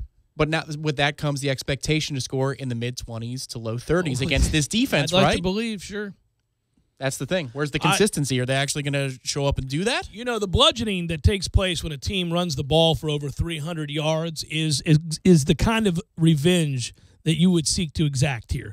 I don't need 63-20. I mean, I'd love to score 100 points, sure, whatever. But if you emasculate somebody, you take the game to them, you decide this is how the game will be played, and there is nothing you can do about it. When you run the ball down somebody's throat, that is as demoralizing as there is anything in football presented by an offense ever. You just never see. It's not the passing game. It's the lineup. The whole world knows we're going to run. Get you some. And then they can't stop it. That's the ultimate form of taking somebody's dignity on a football field. That's what I want to have happen this weekend. That's what I would be. There's the revenge I'd be seeking is, you know what, we're going to run the ball, and you're powerless to stop it. I would tell Cam and Jaquez, you're both going to get 20 carries this week, and at least we're running the damn ball. Sounds good to me. Now, that's a game worth watching, is it not? Oh, just brutal. Now, it also leads to fewer possessions if you're sustaining drives through the run game. The clock is being eaten up, and, I don't know what that means in terms of total points. But if you beat a team 27-14 and you run for 370 yards or something, then all right. But if you're able to run the football with the way that secondary is, play action should garner some serious opportunities. I mean, serious downfield opportunities. Yeah, well, maybe I'm getting, finding renewed energy for this game. Maybe I'm kind of getting reconnected to the fact that we're playing Louisville on Saturday. The daily confidence level. 5.5.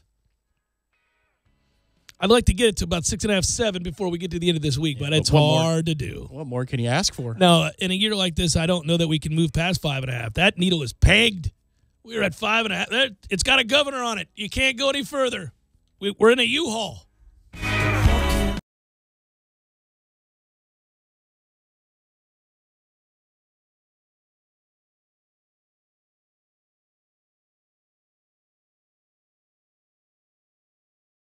When you're in need of auto repairs, look no further than NEECE Tire and Auto Service. NEECE has been in business for 16 years with long-term, knowledgeable sales associates. They have the latest wheel balancing machine in the industry. And for passenger vehicles, they service AC, brakes, suspension, tune-ups, and much more. Never sit through a long wait. NEECE Tire and Auto has 10 service bays to get you back on the road quickly. If you have tire problems, check out their large inventory with various Goodyear and Michelin tires. NEECE Tire and Auto Service, 4792 Bluntstown Highway, 574-4100.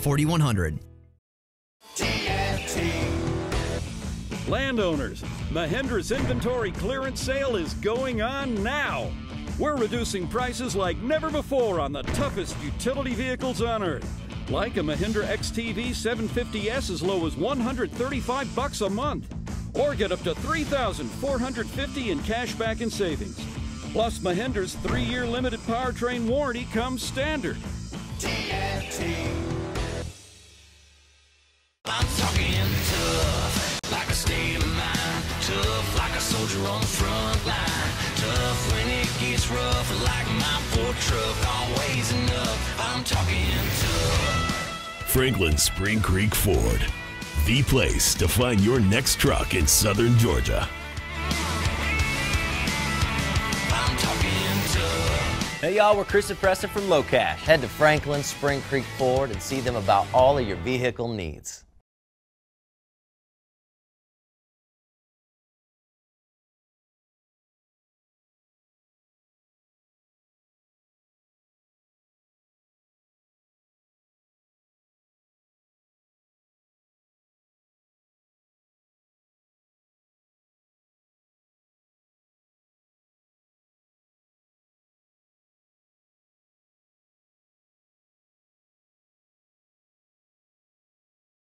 Showing you the price is a good deal. FranksAutoWorld.com. Landowners, Mahindra's inventory clearance sale is going on now. We're reducing prices like never before on the toughest tractors on earth. Like a Mahindra E-Max 22 as low as $99 a month. Or up to $8,100 in cash back and savings. Only from Mahindra. North Florida and South Georgia's authorized Mahindra dealer is TNT Super Center, US 19 South in Thomasville, and at TNTSuperCenter.com. Offer with approved credit. See dealer for details. Program restrictions may apply. At Whole Foods Market, we believe in real food. Food that's full of nutrients. Naturally vivid and colorful, fresh and delicious. Food that connects you to your body, to the seasons, and to the natural world. We believe food should nourish you and help you think. It should help you feel calm, clear-headed, and strong. It should help you do more, sleep better, and wake up happier. That's food that lives up to its name. We believe in real food. Whole Foods Market. Get your weekend started right here on 97.9 ESPN Radio. Saturdays at 6 a.m. with Fishing Florida Radio. Listen to the three amigos, Boudreaux, Steve Chapman, and Captain Mike Ortega as they catch you up to speed on what's new and biting in the North Florida region. Big-time guests, celebrities, interviews, and 3 hours of the fishing info you need. Fishing Florida Radio is brought to you by Sea Quarters Marina off Highway 98 in Carabel. Sea Quarters Marina, your full-service marina, and presented by Hobbit American Grill, locally owned and operated since 1978. Tallahassee loves the corner pocket as much as a crystal ball winning catch. He's looking, he lost it to the end zone. It's Benjamin! Touchdown! With 13 seconds left. The 97.9 ESPN radio special is a must-have every Monday and Wednesday at the Corner Pocket. 10 mouth-watering wings, a fresh side of fries, and a chilled domestic pint of beer are just $9.79 all day long. Be sure and try the fish blend of sauces, a true wing eater's favorite. The Corner Pocket Bar and Grill. He's gone! Home of Trivia Tuesday, Beer Bingo Thursday, and the daily $7.99 lunch special. You're listening to The Jeff Cameron Show on 97.9 ESPN Radio.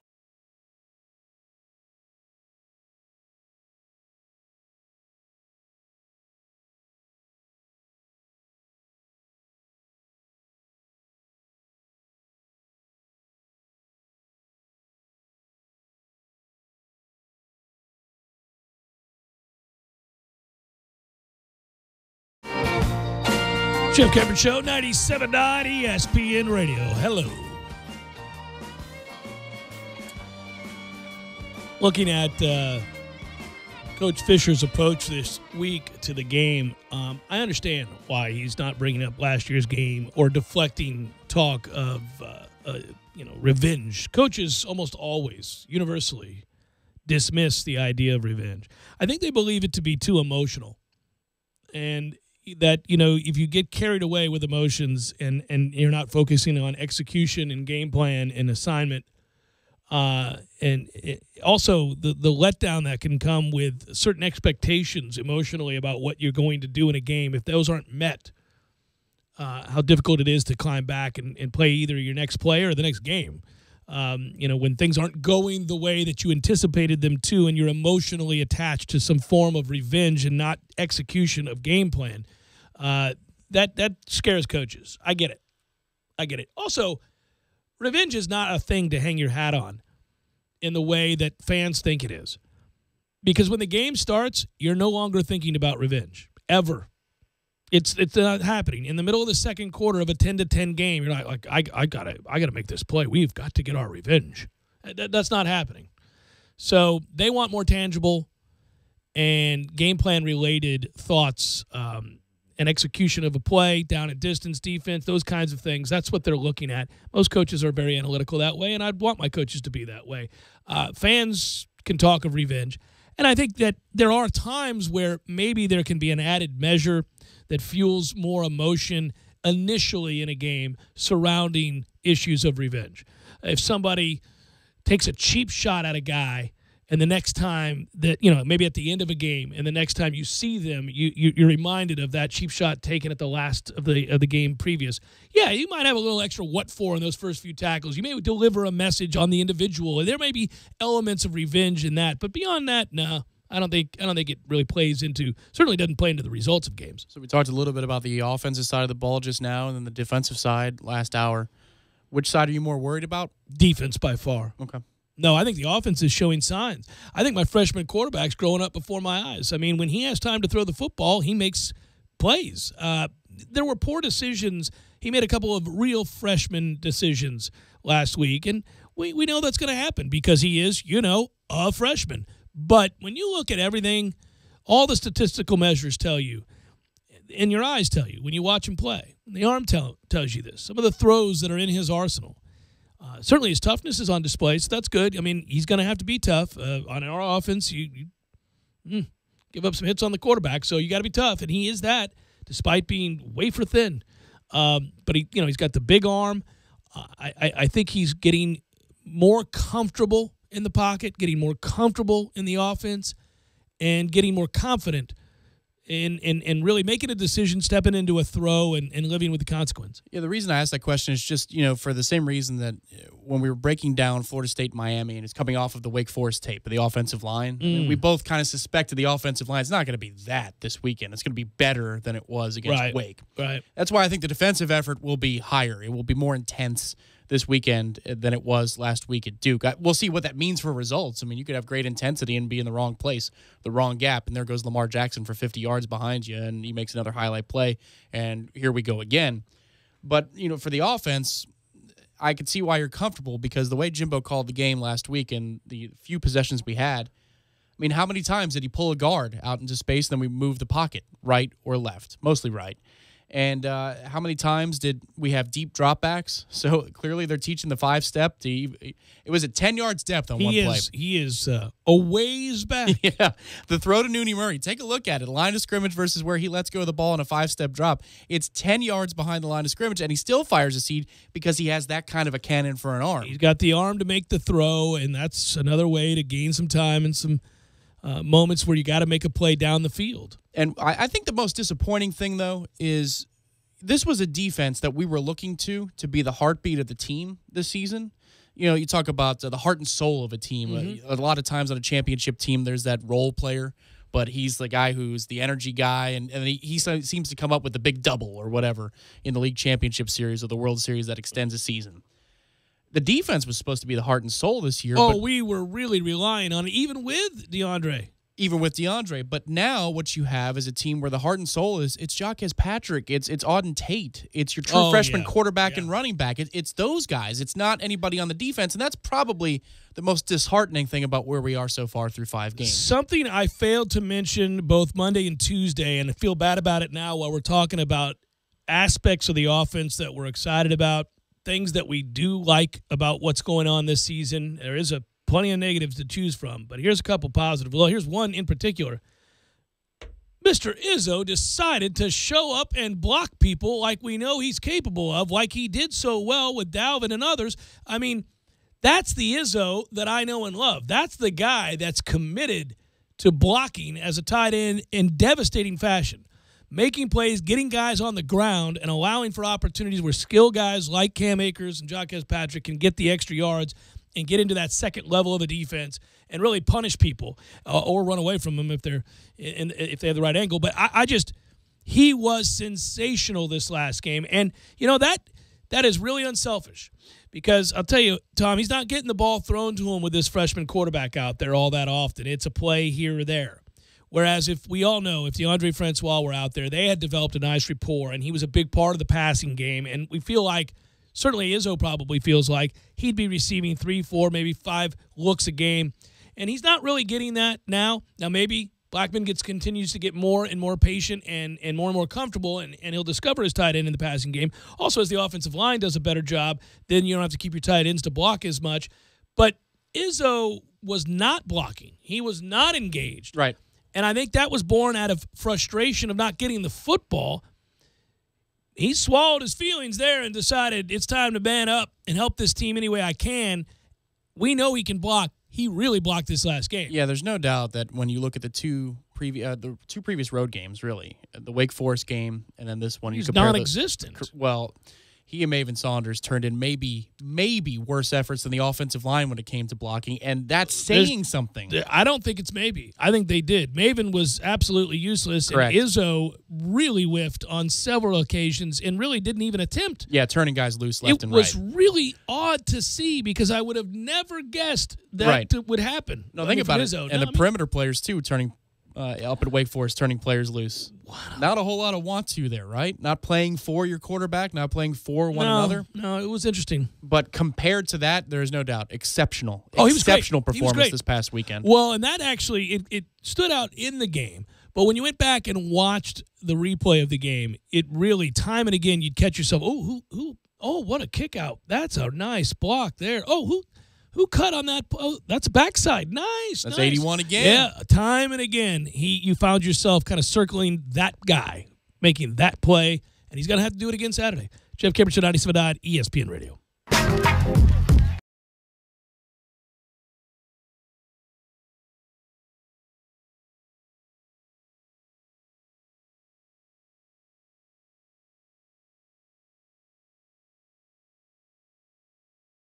When you're in need of auto repairs, look no further than NEECE Tire and Auto Service. NEECE has been in business for 16 years with long-term, knowledgeable sales associates. They have the latest wheel balancing machine in the industry. And for passenger vehicles, they service AC, brakes, suspension, tune-ups, and much more. Never sit through a long wait. NEECE Tire and Auto has 10 service bays to get you back on the road quickly. If you have tire problems, check out their large inventory with various Goodyear and Michelin tires. NEECE Tire and Auto Service, 4792 Bluntstown Highway, 574-4100. Landowners, Mahindra's inventory clearance sale is going on now. We're reducing prices like never before on the toughest utility vehicles on earth. Like a Mahindra XTV 750S as low as $135 a month. Or get up to $3,450 in cash back and savings. Plus, Mahindra's 3-year limited powertrain warranty comes standard. TNT. I'm talking tough, like a state of mind. Tough, like a soldier on the front line. Tough when it gets rough, like my Ford truck. Always enough. I'm talking tough. Franklin Spring Creek Ford, the place to find your next truck in southern Georgia. I'm talking tough. Hey y'all, we're Chris and Preston from Low Cash. Head to Franklin Spring Creek Ford and see them about all of your vehicle needs.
Studios in the capital city of Tallahassee. This is the Jeff Cameron Show on 97.9 ESPN Radio.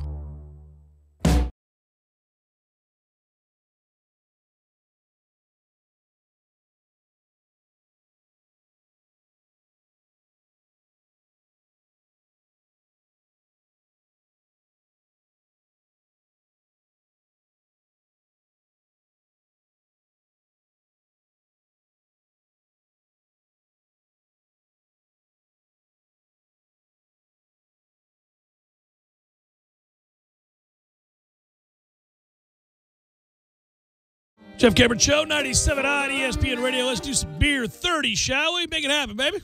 Count 'em up, pour 'em out. I'll just have a cup of coffee. There it is. It's Beer 30, brought to you by the 7th Hill Tap Room on Appalachie Parkway. State Worker Wednesday, kids. Happy hour all night for state workers. There you go. And it includes teachers, too. For non-state workers, don't forget your cup. That's right. The Cup is available tonight and on Saturday. Those are the next 2 nights that the Cup are in play. That's right. $10 to get you a green cup. $1 off all drafts from 7 p.m. to close Monday through Wednesday, all day long on Saturday. Hey, so obviously a lot of people will be headed over there on Saturday early or late Friday maybe. Get the crowler going. Well, they can come see us. Yeah, that's true. We'll be there broadcasting live. Hey, so I had last night while we were doing Man Cave show from Angry Chair. The Rocky Road deliciousness. That's the one they have behind the bar. They keep that one behind the bar. It's limited. It's that those are expensive, and I think it's listen. It's like a meal. You really only going to have about a glass of that. It's also 11%, so you really only need about a glass of that. It's delicious though. Oh, it was outstanding. One of the best beers I've had. Boy, Tampa is just churning out the beer. Yeah, we talked about it on the Man Cave briefly, but there are times when we'll have the beer of the week, and it's not that great, but it's beers and it's free beer, so we enjoy it. But then there are times when we truly embrace the beer of the week. It's in all caps, and this was one of those times on the latter end of the spectrum where the beer of the week was in all caps with the Angry Chair. At Jay Cameron Show, Bobby Petrino's quote to playoff committee about should have beaten FSU by 80 ought to motivate your ass enough. Yeah, no, I don't disagree. There are a lot of things about last year's game that ought to be motivation enough. It's funny. Everybody cringed or recoiled when Bobby Petrino said that. And the thing of it is, though, in the moment, I thought he could have easily. There's a difference between saying you should have, which is in some ways viewed as disrespectful, and actually doing it. He did call off the dogs. I mean, literally, they could have. I thought at one point it was likely they were going to score 80. Not that they could, but it was likely. Well, it looked like they were going for it at one point. Yeah. In the third quarter, you thought, oh, man, they're not going to stop. See, and this is funny. Let's do this. When you play the role of your enemy here and you put yourself in their shoes, you're trying to shake up the Atlantic Division of the ACC. You're trying to announce your presence with authority. You're trying to send a resounding message to all of college football and certainly to Florida State and the cornerstone programs of this conference like Florida State and Clemson. And if you have opportunities to do so, I think you take them. Obviously, you seize the opportunity and you send a message to recruits as well in doing that. I've never been. Listen, you get right up to that line. There is a place, and usually it's funny. It's it's like the whole definition of pornography. I can't really tell you what it is, but I know what it is when I see it. I don't know where that line is when you talk about what the margin has to be before you take your foot off the gas. What's an acceptable time to still be running your offense in a game, and what. I thought anything you do in the third quarter is fair game. I don't care if you're up 58-0 in the third quarter. If you want to throw the ball in the third quarter, throw the ball in the third quarter. We're in the fourth quarter with 10 minutes to play. You're out here 5 wide, chucking it around the lot. Okay, well, somebody might get hurt. But that's me. It's different for everybody. It's different for everybody. But there's also a time, I believe, and you got to know it when you're going into the game, especially if you're the favorite, and it shouldn't be on your mind in the moment, but maybe it occurs to you as things start to get out of control, that this is a hell of a chance for them. If I were Louisville, by the way, I would have run that up worse. I would have been out here trying to set records that they'd still be talking about. Now, I know your retort to that is, A, you put your players in danger because at some point guys start taking knees. Well, maybe. I don't know if we had the heart to take knees last year. I don't know if we had the heart in the moment to step up and do something that would put an end to that kind of foolishness.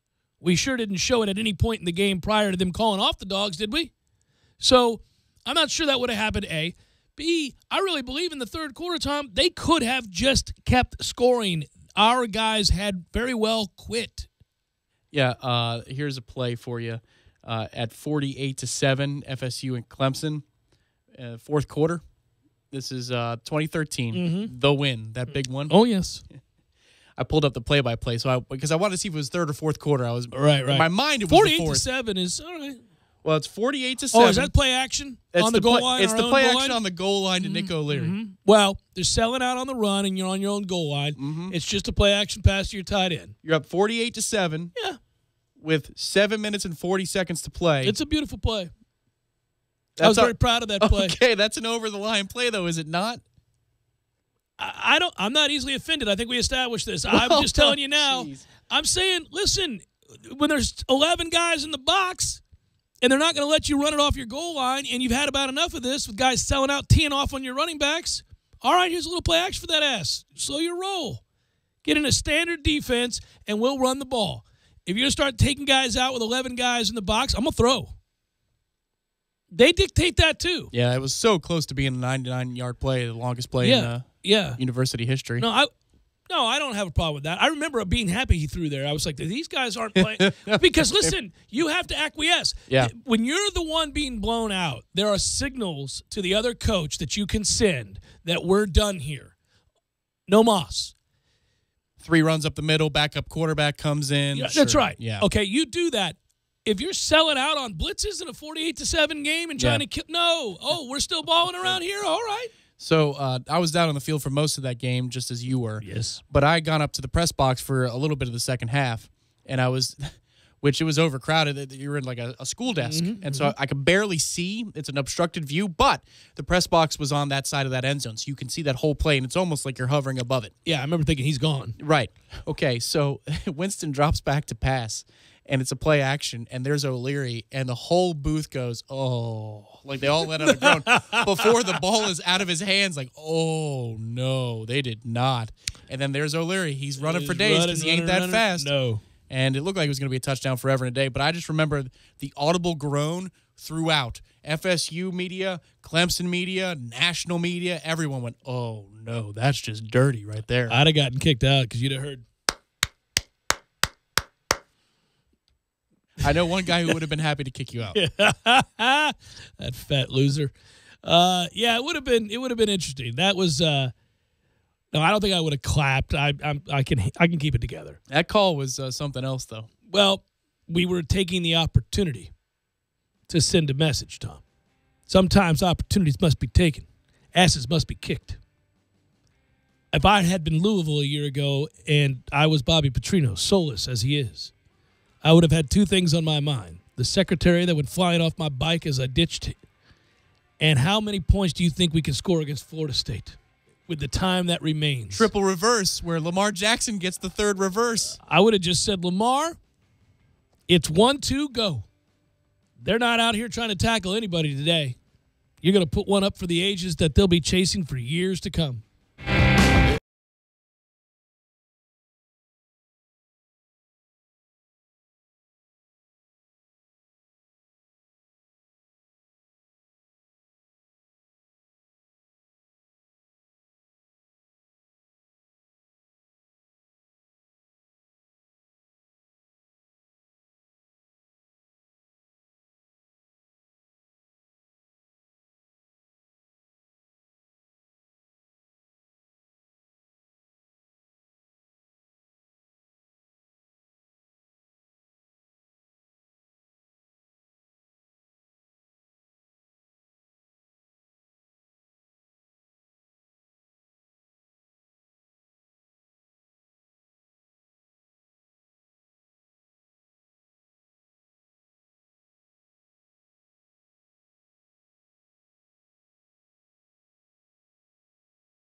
When you're in need of auto repairs, look no further than NEECE Tire and Auto Service. NEECE has been in business for 16 years with long-term, knowledgeable sales associates. They have the latest wheel balancing machine in the industry. And for passenger vehicles, they service AC, brakes, suspension, tune-ups, and much more. Never sit through a long wait. NEECE Tire and Auto has 10 service bays to get you back on the road quickly. If you have tire problems, check out their large inventory with various Goodyear and Michelin tires. NEECE Tire and Auto Service, 4792 Bluntstown Highway, 574-4100.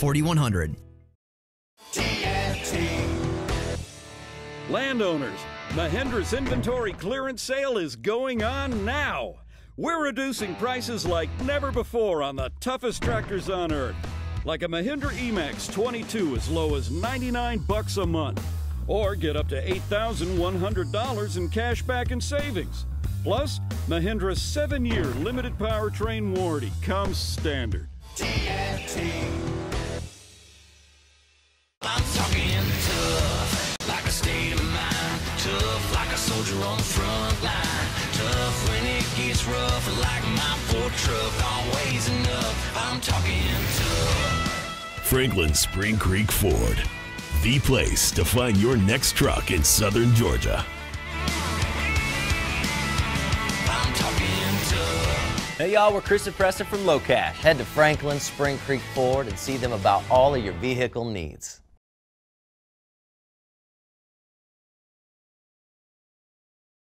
We enroll, we do everything online. Billing, paying, everything. What a time saver. Not to mention saving energy, water, and money. And when we download the City of Tallahassee Utilities Digitally smartphone app, we can do everything on our phone. Pretty incredible. Plus, there are new authorized payment locations, like some local gas stations, grocery stores, other city departments, and more. We can even go to the Renaissance Center at 435 North Macomb Street to pay our bill. Wow. The E really does stand for easy, doesn't it? It sure does. E Plus from the City of Tallahassee Utilities. Your own utilities. Barry knows cool. He's keeping you comfortable. Barry knows cool. You can put him to the test. You can always count on the Knolls to deliver. But what about your home comfort system? If your system is older or giving you problems, call the professionals at Barano Heating and Air Conditioning to check it out. Make the right call this season and turn to the experts at Carrier and Barano Heating and Air. Go Knolls. License number CAC 057652. College football programs know the importance of recruiting. If they want to compete at the highest level, they need to bring on the best talent. People who have the skills and drive to be a success. The same is true in business. Recruiting is vital. And with ZipRecruiter, you'll have a smarter and simpler way to assemble your own winning team. With just one click, you can post your job to over 100 job boards. Then ZipRecruiter's matching technology identifies relevant talent fast. 80% of employers who post on ZipRecruiter get a quality candidate through the site within 24 hours. And your ZipRecruiter dashboard helps keep everything in one place. So it's easy to review and rank the candidates with the best experience. You'll be building a powerhouse program in no time. Choose the smartest way to hire. ZipRecruiter, official hiring partner of the Florida State Seminoles. For your free trial, go to ZipRecruiter.com/GoKnowles. ZipRecruiter.com/GoKnowles. Once again, for a free trial, go to ZipRecruiter.com/GoKnowles. Have you ever noticed when you report an accident or a claim to an insurance company, they are very eager to get you to one of their approved body shops. They say that they guarantee the shop's work, but what they're really saying is the shop works for them, not the customer. So choose a shop that is working for and looking out for you, someone you trust. It's your choice. Lisa's Paint and Body. License number MP46050. This is the Jeff Cameron Show on 97.9 ESPN Radio.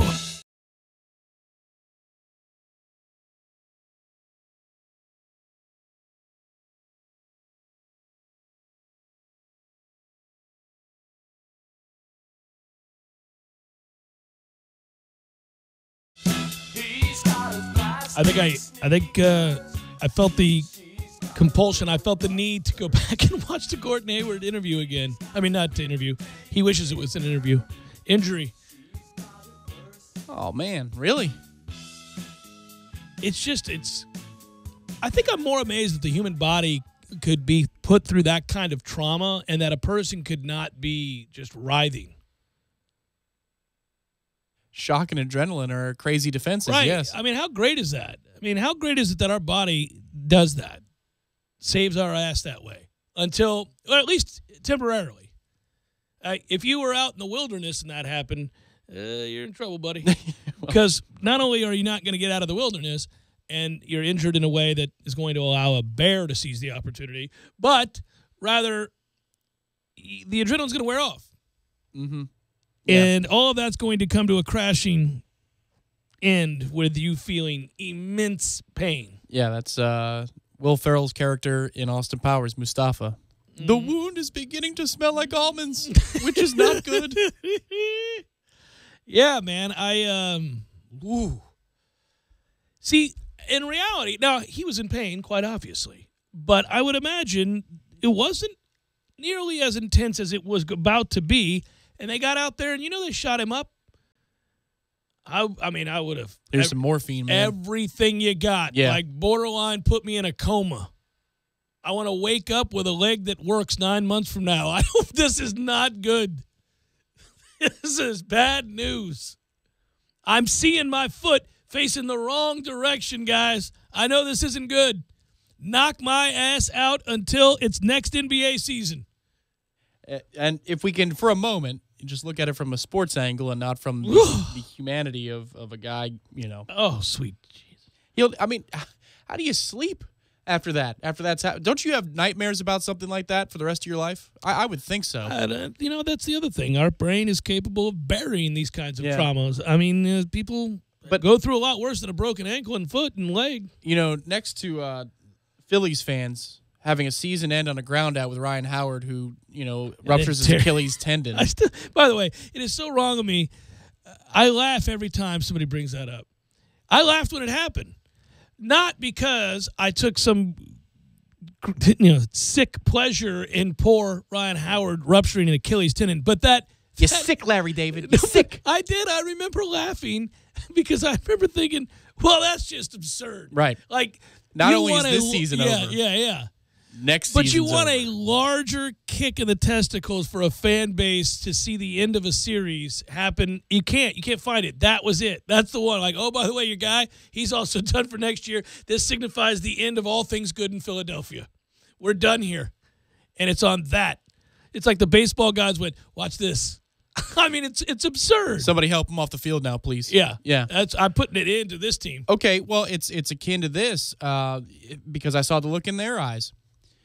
So on Sunday, I stop along the route back up to Tallahassee to watch the NFL games. And we're at this crowded sports bar, but it's so overcrowded that the people, the hostesses are asking because the bar's full. Mm-hmm. Do you mind sharing your seat? Do you mind sharing your table? Since you're two, but we've put you at a table of four. If we have two other people looking in the other direction, I said, sure, whatever. Just get us so we can watch the game. Yeah. So my girlfriend's wearing her Vikings stuff. Two Packers fans are going to be the ones that sit next to us. And this guy puts up a stink. He doesn't want to sit with us because she's wearing Viking stuff. Are you kidding? I'm not kidding you. No, this is a real – I haven't told you this actually in real life. But this happened. Well, I'm watching his expression as the day goes on because he's sitting within, visual range. And when Aaron Rodgers goes down, you can see it wipe across his face. My whole season's over. Oh, you're damn right. Yeah. And he would have, I think, really hated it if he was at a table of Vikings, even though we weren't cheering. Well, you're not cheering a guy going down for the It's Aaron year. Rodgers, too, the most entertaining player in the league. Yeah, I'd prefer to watch him on a weekly basis. Me too. But just, it's the same thing for Celtics fans last night. It's like the start of the season, hope, upward trajectory. Here we go. It's our time. We're unseating Cleveland, and it's gone. Yeah, and it's gone. Right. And that's precisely what the guy looked like on Sundays. Well, our season's over because the nature of how he looks when he's hurt, it's a collarbone. He knows it, too, Yes. and he's pissed. Well, actually, when you watch the way he falls, you're like, okay, well, that's a broken collarbone. Sucks. By the way, he was wrong, man. I don't think that was a cheap shot at all. Oh, that tackle? Yeah, he was angry. He was dropping some F-bombs on the way out. Well, he was on the way out. Yeah. That just might be, adrenaline of the moment. The adrenaline, the pride, and he knows how permanent, for he this knows the season's over. It's one more year that he's not going to make a run. That's right, for everyone. Yeah, it is. Final hour, forthcoming. Stay with Jeff Cameron Show.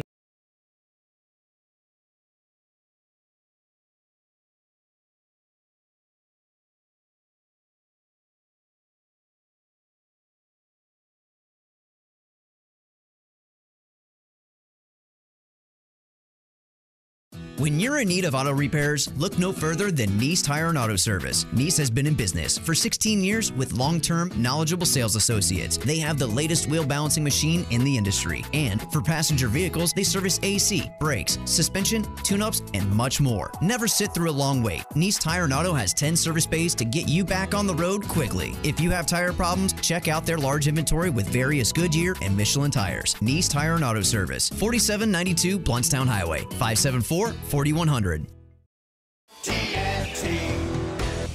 Landowners, Mahindra's inventory clearance sale is going on now. We're reducing prices like never before on the toughest utility vehicles on earth. Like a Mahindra XTV 750S as low as $135 a month. Or get up to $3,450 in cash back and savings. Plus, Mahindra's 3-year limited powertrain warranty comes standard. I'm talking tough, like a state of mind. Tough, like a soldier on the front line. Tough when it gets rough, like my Ford truck, always enough. I'm talking tough. Franklin Spring Creek Ford, the place to find your next truck in southern Georgia. I'm talking tough. Hey y'all, we're Chris and Preston from Low Cash. Head to Franklin Spring Creek Ford and see them about all of your vehicle needs. And he won't even film you after the laughing gas and put you online and get millions of views. He's Reliable Ralph, for Pete's sake. Reliable Ralph is famous among friends. He deserves a Bud Light. Enjoy responsibly. Bud Light Beer, AB St. Louis, Missouri. Do you want the cleanest used car, truck, or SUV at the lowest price? FranksAutoWorld.com. How has Frank's Auto World become Tallahassee's fastest growing used car dealer? Simple. Frank carries up to 70 of the cleanest used cars, trucks, and SUVs, then prices them on the internet lower than the competition. Think I'm kidding? Type in FranksAutoWorld.com on your smartphone, iPad, or desktop. Get multiple pictures and even a free Carfax of each vehicle and a rating by Car Guru showing you the price is a good deal. FranksAutoWorld.com. Seminole Headlines, presented by Capital City Bank. You're damn right. Catch Jeff Corey and Ira each Tuesday night from 5 to 7 p.m. right here on 97.9 ESPN Radio. Football is here, Tallahassee, and if you're not watching the games at Tallahassee's favorite hangout, the Fourth Quarter Bar and Grill on North Monroe Street, you're missing out. With over 28 TVs, you'll never miss a second of the action. Kick your week off with Monday Night Football, where you'll get 2-for-1 wells, calls, and drafts all night long. Then there's Tuesday Night Trivia with Professor Jimmy. Go win yourself some money. What about lunch? Weekdays, pick from over 20 menu items for just $7.50, including a drink. What you doing for Thursday Night Football? How about the Fourth Quarter, where you'll get $2.25 domestic drafts, $2.75 domestic bottles, and $4 Jaeger bombs. No weekend would be complete without Bubbles and Brunch. From 7 a.m. to 2 p.m., get all the mimosas and Bloody Marys you can drink and a breakfast for $18.99. Can you say Uber? Knowles, Bucks, Jags, or Finns, no matter who your favorite team is, take it to 2033 North Monroe Street and watch them at Tallahassee's favorite football hangout, the Fourth Quarter Bar and Grill.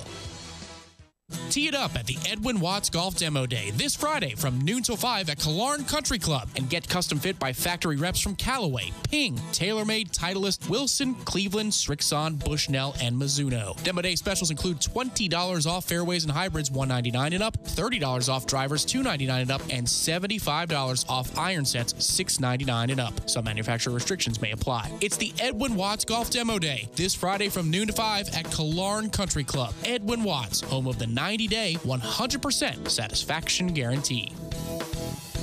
Proof Brewing Company is Tallahassee's first and largest production craft brewery since 2012. They are locally owned and operated inside Railroad Square Art Park. Visit Proof's expansive brewery, outdoor beer garden, and tasting room with live music on Friday evenings. Proof Brewing Company's award-winning beers 850 and Mango Wit are now available in 6-pack cans. Follow Proof Brewing Company on Facebook or visit online at proofbrewingco.com for more info. Proof Brewing Company reminds you to please drink responsibly.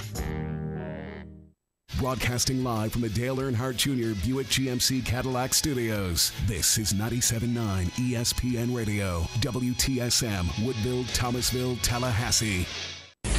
ESPN Radio Sports Center. I'm Christine Lisi. The Yankees, coming off yesterday's amazing comeback, which tied the ALCS at 2 games apiece, host the Astros in Game 5. Masahiro Tanaka, Dallas Keuchel. Dodgers go for the sweep and end the Cubs season in Game 4 of the NLCS, 8 Eastern ESPN Radio. Former Louisville basketball coach Rick Pitino suing Adidas, claiming damages caused by the company's improper dealings with recruits.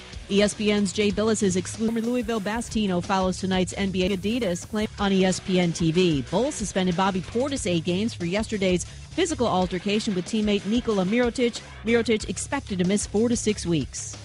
Time to upgrade your wardrobe with CT Shirts, the most exquisitely crafted, British-styled, crease-free shirts I've ever worn. One CT shirt normally costs $100. I got you 3 shirts for just $99. Go to ctshirts.com/ESPN. ctshirts.com/ESPN. Live from the Dale Earnhardt Jr. Buick GMC Cadillac Studios in the capital city of Tallahassee, this is the Jeff Cameron Show on 97.9 ESPN Radio.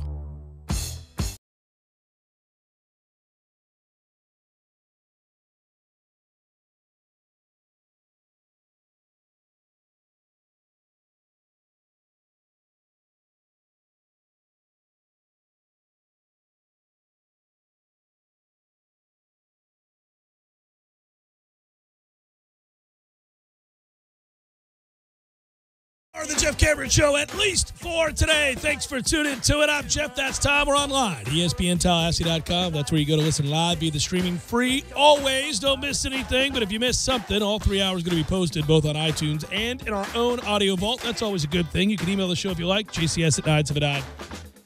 ESPNradio.com. Find me on Twitter at JCameron Show. WTSM app for your mobile devices. All righty then. And in addition, you can watch us on YouTube, ESPN Tallahassee there.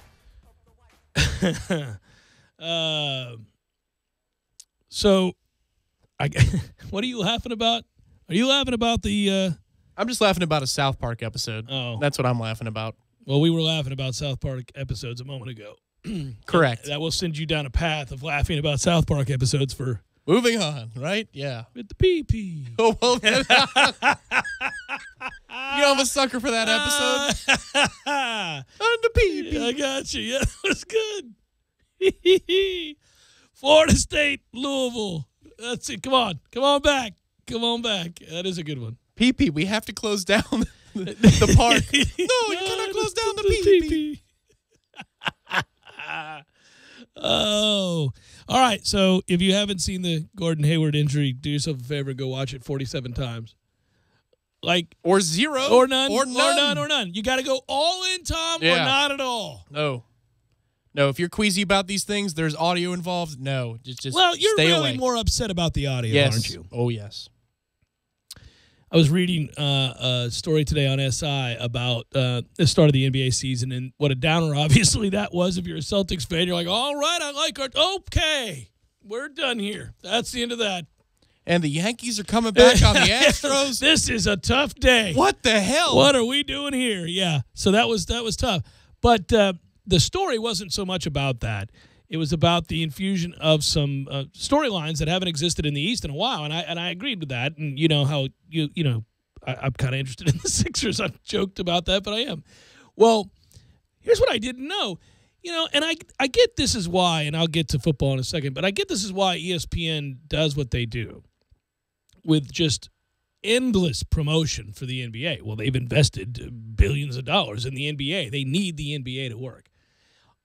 And the NBA skews younger, and you want that, obviously you want that demographic. And it has gained, a foothold really with the younger demo.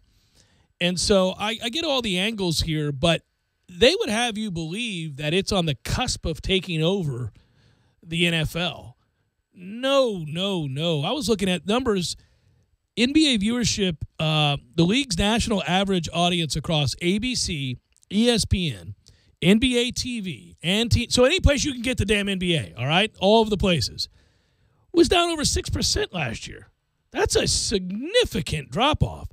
And that was per Sports Business Journal.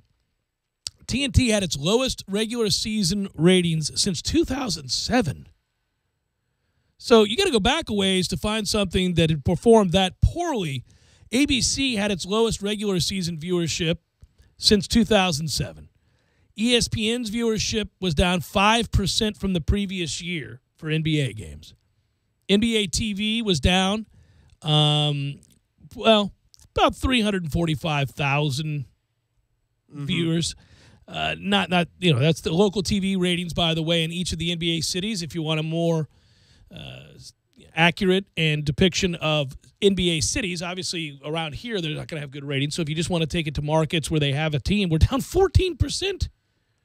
This is all cord cutting, though. I think less people are watching television, proper television. So I think that has to be taken into account here. That's the second part of this, which I thought was smart. The NBA is like me with targeting. They don't believe it. They'll tell you that's false. That, in fact, what you deem to be our lowest ratings since 2007 is not only off, we've never been more popular, and we can prove it.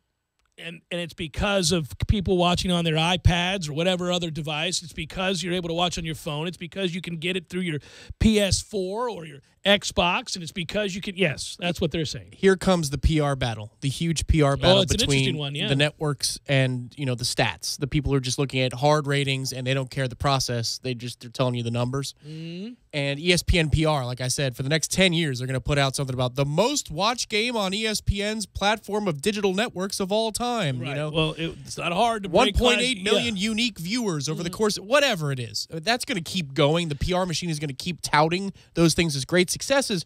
But it's also false to just, and you say that and you laugh, but it's also false to say, man, ratings are across the board. People aren't watching sports as much as they used to. No. People just aren't using cable and satellite as much as they used to. That's the story we now know to be true. There's really no other aspect of this. You're never going to, we do know this, you're never going to find a time where 30% of America is watching anything because there aren't just 3 stations anymore.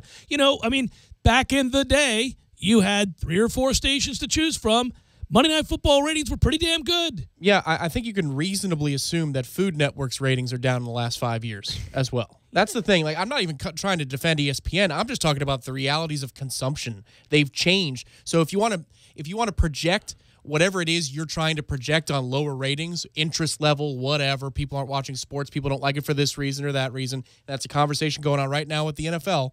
Man, cord cutting matters. It matters greatly in the discussion. It might be the number one factor. It is the number one factor. That's not debatable. It's the number one factor. Because the segmented audience, which is what this is now, everybody is fighting for their niche. Everybody is fighting for just a little piece. I mean, it's interesting. There are people separate from, okay, so there are, let's just use Twitter. Twitter's annoying, but let's just use it for this example.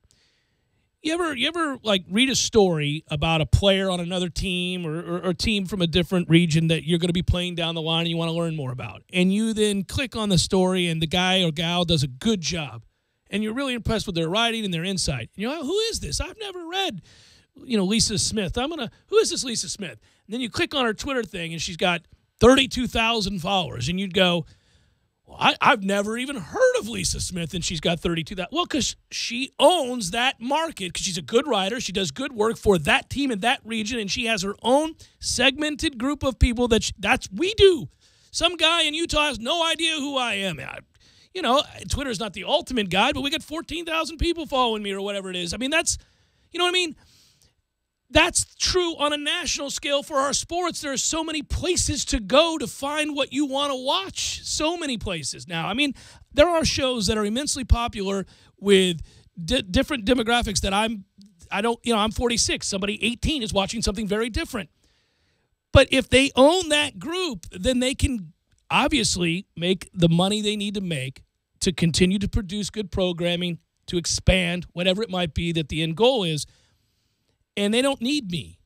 And people have decided, I don't need this channel. I'm never going to watch this channel. Screw you, Comcast. I'm not paying for that channel. That's what we've all now done.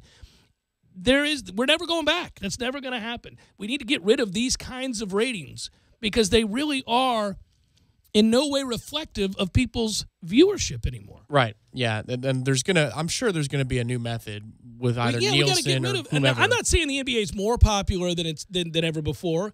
They're arguing that.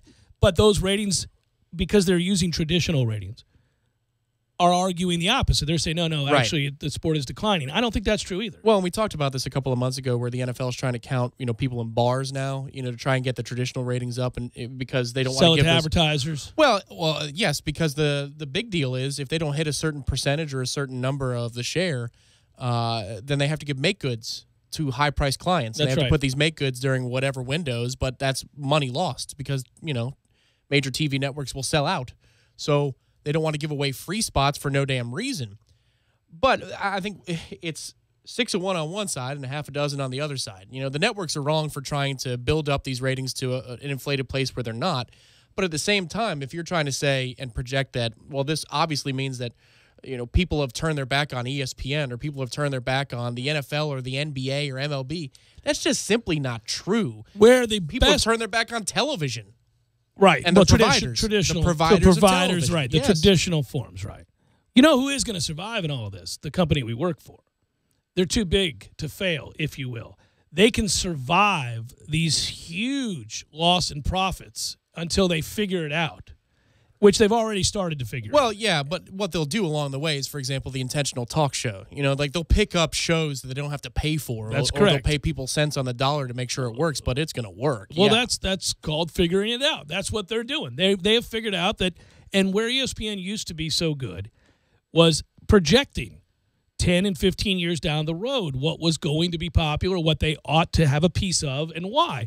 And they missed the boat, as did all the other providers on cord cutting. That's why they all are scrambling. But one thing they did, and we'll see if this is the correct move, but it seems like it would be the correct move to buy, controlling interest in baseball advanced media technology. Brilliant move. Which they'll have the platforms and the technology to do what you need to do to make money, which is stream live sports. I mean, they paid an incredible amount of money for that because Yes. I was looking at the Marlins financials because there's talk about It's like $3 billion. Is that what it's something? 300 right. million? So I don't know how the pie gets cut up, for the league itself and for but I do know how it gets cut up for teams because I was looking at the Marlins financials as Derek Jeter's talking about they're going to cut it down there. They're going to cut back to about $90 million for payroll. And they're looking at the numbers because Loria had been declaring losses every single year for, $40, $50 million. Well, the check that's going to get cut to Major League Baseball teams from BAMTech, the buy from ESPN, $50 million per team. Nice. $50 million per team. It's a one-time thing. It's kind of like when the ACC loses Maryland and everybody gets cut a check. Like, all right. Right. Yeah. But that's what ESPN has done. They've spent that much money on that future because baseball advanced media was the best at it, and they were the first to do it. The investment in the ability to stream on a platform and with the best technology, live sports. That's where they're going to get their money. That's how they're going to make it long-term. That's what they've invested in. They're smart. They're not going anywhere. I can tell you between the second and third period last night of the Lightning and Devils game, and this is just for the technology, not for hockey, I'm watching the third period of Rangers-Penguins. Great game. But I'm watching it on the NHL TV app on my Xbox, which is run by Baseball Advanced Media Tech, what ESPN just bought. Mm-hmm. And I'll have you know, man, it was every bit the HD. As when my internet was keeping up with it, as it should. I mean, the quality of it is outstanding. The ease of the app, everything. I mean, baseball was so far ahead. And it's just kind of funny that a sport, that an individual Which is considered to be antiquated, by the way, and behind the times in a lot of ways, was the one to lead the way. Was ahead of TV networks. Way ahead. That's just kind of curious. I mean, somebody got a little lucky. Yes, they did. I mean, yeah. And by the way, that company, if you research that company, I mean, the people that got paid. Yeah, BAMTech. BAMTech is go what it's back called. and research how small that was, how that started, and how there are a few core guys that you think they're. Oh yeah, man. I was on board with that from the beginning because I was a Mets fan in middle school, high school, and you could watch the games. Are you kidding me? Good deal. Yeah. Our favorite, Rick Pitino, 9/11, has reiterated that he had no knowledge of any payments from Louisville's assistant coaches or Adidas or anybody else, and he said, Tom, he's willing to take and has taken a lie detector. So from a PR standpoint, I say Rick Pitino. Mm-hmm. Mm-hmm. I don't know if that's true or not, and you never know with him, but if it is, well done, sir. But doesn't he strike you as the type of person who could pass a lie detector Yes. test while telling lies? Yes. Yes. Sure. But now we're alleging that not only is he an opportunist and liar and any number of other things, you're telling me he's a sociopath?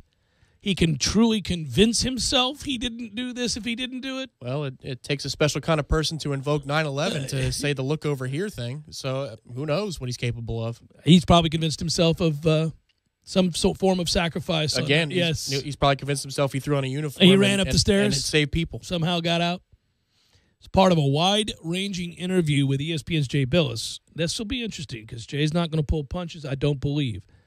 Pitino discussed the events and alleged activities that prompted an FBI investigation and ultimately resulted in his ouster at Louisville. The Hall of Fame basketball coach said he takes full responsibility for any staffer he hires, but also emphasized that he thoroughly vets his assistant coaches.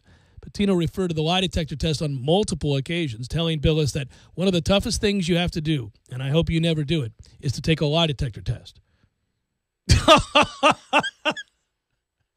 He's trying to evoke pity for having to sit through the humiliation. Told you. Here comes the book soon. The book is coming. He's going to make a ton of money on the book. I was asked two questions, and I said, I want you to ask me if any other recruits in my tenure were ever given anything. And he, the polygraph examiner, said, that's not what we're here for. We're here for, did you have any knowledge of the Bowen family getting any money? Did you have any knowledge of an Adidas transaction? I answered absolutely not on both questions and passed the lie detector test. So I had no knowledge of any of this.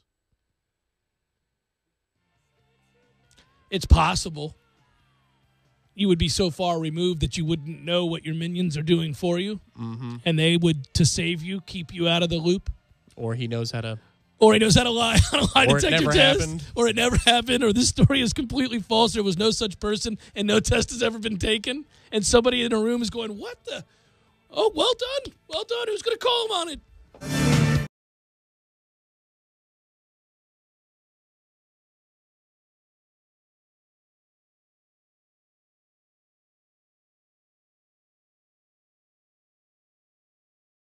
When you're in need of auto repairs, look no further than NEECE Tire and Auto Service. NEECE has been in business for 16 years with long-term, knowledgeable sales associates. They have the latest wheel balancing machine in the industry. And for passenger vehicles, they service AC, brakes, suspension, tune-ups, and much more. Never sit through a long wait. NEECE Tire and Auto has 10 service bays to get you back on the road quickly. If you have tire problems, check out their large inventory with various Goodyear and Michelin tires. NEECE Tire and Auto Service, 4792 Bluntstown Highway, 574-4100.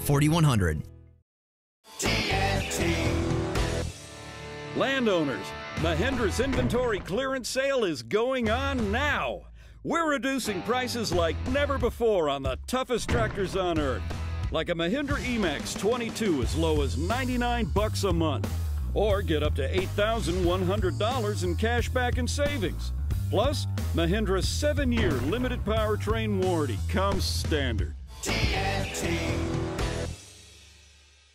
I'm talking tough, like a state of mind. Tough, like a soldier on the front line. Tough when it gets rough, like my Ford truck, always enough. I'm talking tough. Franklin Spring Creek Ford, the place to find your next truck in southern Georgia. I'm talking tough. Hey y'all, we're Chris and Preston from Low Cash. Head to Franklin Spring Creek Ford and see them about all of your vehicle needs. The ESPN Tallahassee team will be on hand for every Seminole away football game with giveaways, a chance to win some great prizes, and to have a good time. To the pylon, he's in the end zone for an FSU touchdown. So, when the Knolls hit the road, join us at Miller's Ale House on the Parkway, the official FSU watch party headquarters of your home of the best in Seminole sports talk. 97.9 ESPN Radio, Tallahassee Sports Authority. Do you like video games, live music, dancing, and having fun with your friends? Swing by the new Fire Betty's, located in Midtown on Thomasville Road and 5th Avenue. Not only can you quench your thirst, but now Fire Betty's offers a new fun food menu as well. Open Tuesday through Saturday from 5 p.m. to 2 a.m., there's something fun going on every night. From trivia on Wednesdays to live music on Fridays, hospitality nights on Thursdays, and unique music video DJ Saturdays. Come take a trip down memory lane and make some new ones too. Happy hour at Fire Betty's is Tuesday through Saturday from 5 to 8 p.m. And don't forget about Sunday Fun Day with the NFL Red Zone, liquid brunch and drink specials all day, starting at 3 p.m. For catering or private parties, message Fire Betty's on Facebook. Wow, this is great. E+. E+? Is that like A+? It's better. The E stands for easy. Easy Plus? Yep, easy ways to save energy, water, and money from the City of Tallahassee Utilities, your own utilities. The City of Tallahassee Utilities has created easy ways to monitor your account with E+ online. We can pay online, we can check our balance online, compare usage history online, and even take a free online energy audit. And I see the City of Tallahassee Utilities has created a new smart bill. Once we enroll, we do everything online. Billing, paying, everything. What a time saver. Not to mention saving energy, water, and money. And when we download the City of Tallahassee Utilities Digitally smartphone app, we can do everything on our phone. Pretty incredible. Plus, there are new authorized payment locations, like some local gas stations, grocery stores, other city departments, and more. We can even go to the Renaissance Center at 435 North Macomb Street to pay our bill. Wow. The E really does stand for easy, doesn't it? It sure does. E+ from the City of Tallahassee Utilities. Your own utilities. For comfort, quality, and authentic Western style, slip on a pair of Justin boots and take yourself deep in the heart of the Western lifestyle. Boot Barn is the place to go for the largest selection of Justin boots for men, women, and kids. And right now at Boot Barn, you can save up to $20 on select Justin boots. From the ranch to the saddle to a night on the town, there's a pair of boots for every occasion, and you can find them all at Boot Barn. Tallahassee loves the corner pocket as much as a crystal ball winning catch. He's looking, he lost it to the end zone. It's Benjamin!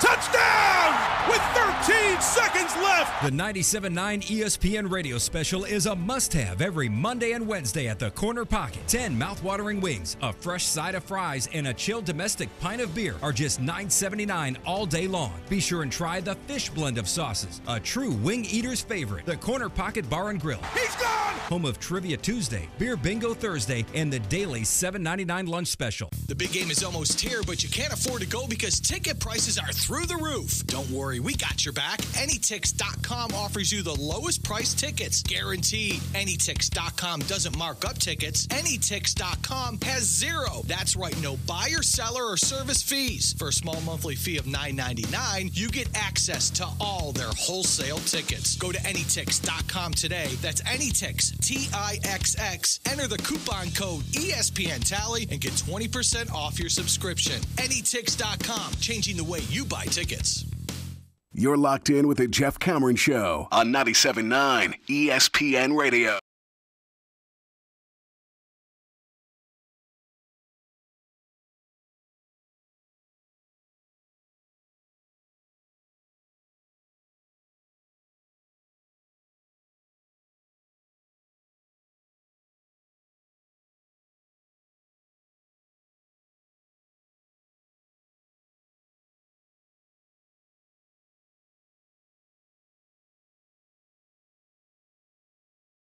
ESPN Radio. Yes, you've heard this ad a lot. You'll continue to hear it, and we'll help you out with the goodness that is Brewfest. This time, the 11th annual Brewfest. Starting, I think tomorrow, we begin the aid in getting our brothers and sisters to the Brewfest. Oh, okay. I think so. Over 200 beer varieties with unlimited sampling, presented by the Tallahassee Sunrise Rotary Club. You get to sample varieties of craft beer to learn what you like. Event is going to take place October the 28th from 5 to 8 p.m., and it's held at the Antique Car Museum. General admission tickets, $39, with food available for purchase while you're there. VIPs have exclusive access from 4 to 5. All net proceeds go to charity. Brewfest sells out quick. Get your tickets now. Visit the Facebook page or go to brewfesttallahassee.com for event details and ticketing information. All right. I'm excited. I think this will be the first time in 3 years I've been. Well, there's been we were on the road for a game one time. 2 years ago, we were on the road for Boston College. And last year, I was out of town. Oh, I was probably in Austin for our bye week. That's where I was in Texas. So, yeah. All right. Back to Brewfest. I think New England, I think Notre Dame. New England has nothing to do with nothing. I think Notre Dame is going to house Southern Cal. I feel very strongly about that, Tom. It may be in our Redemption Thursday picks this week. Well, the number was 3.5 as of yesterday. I don't know if the public is jumping on that line of thinking or if they're waiting and seeing. But the public does like USC, doesn't it? It seems to, and I don't know why, because when you watch them play, they're not very good. Houston, New York, yes, sir. A little baseball action again. Of course, the Dodgers looking to tell the Cubs, thanks for playing. Have a good day. Get the hell up out of here. That will be tonight at 9 o'clock. Hopefully they'll succeed in the sweep.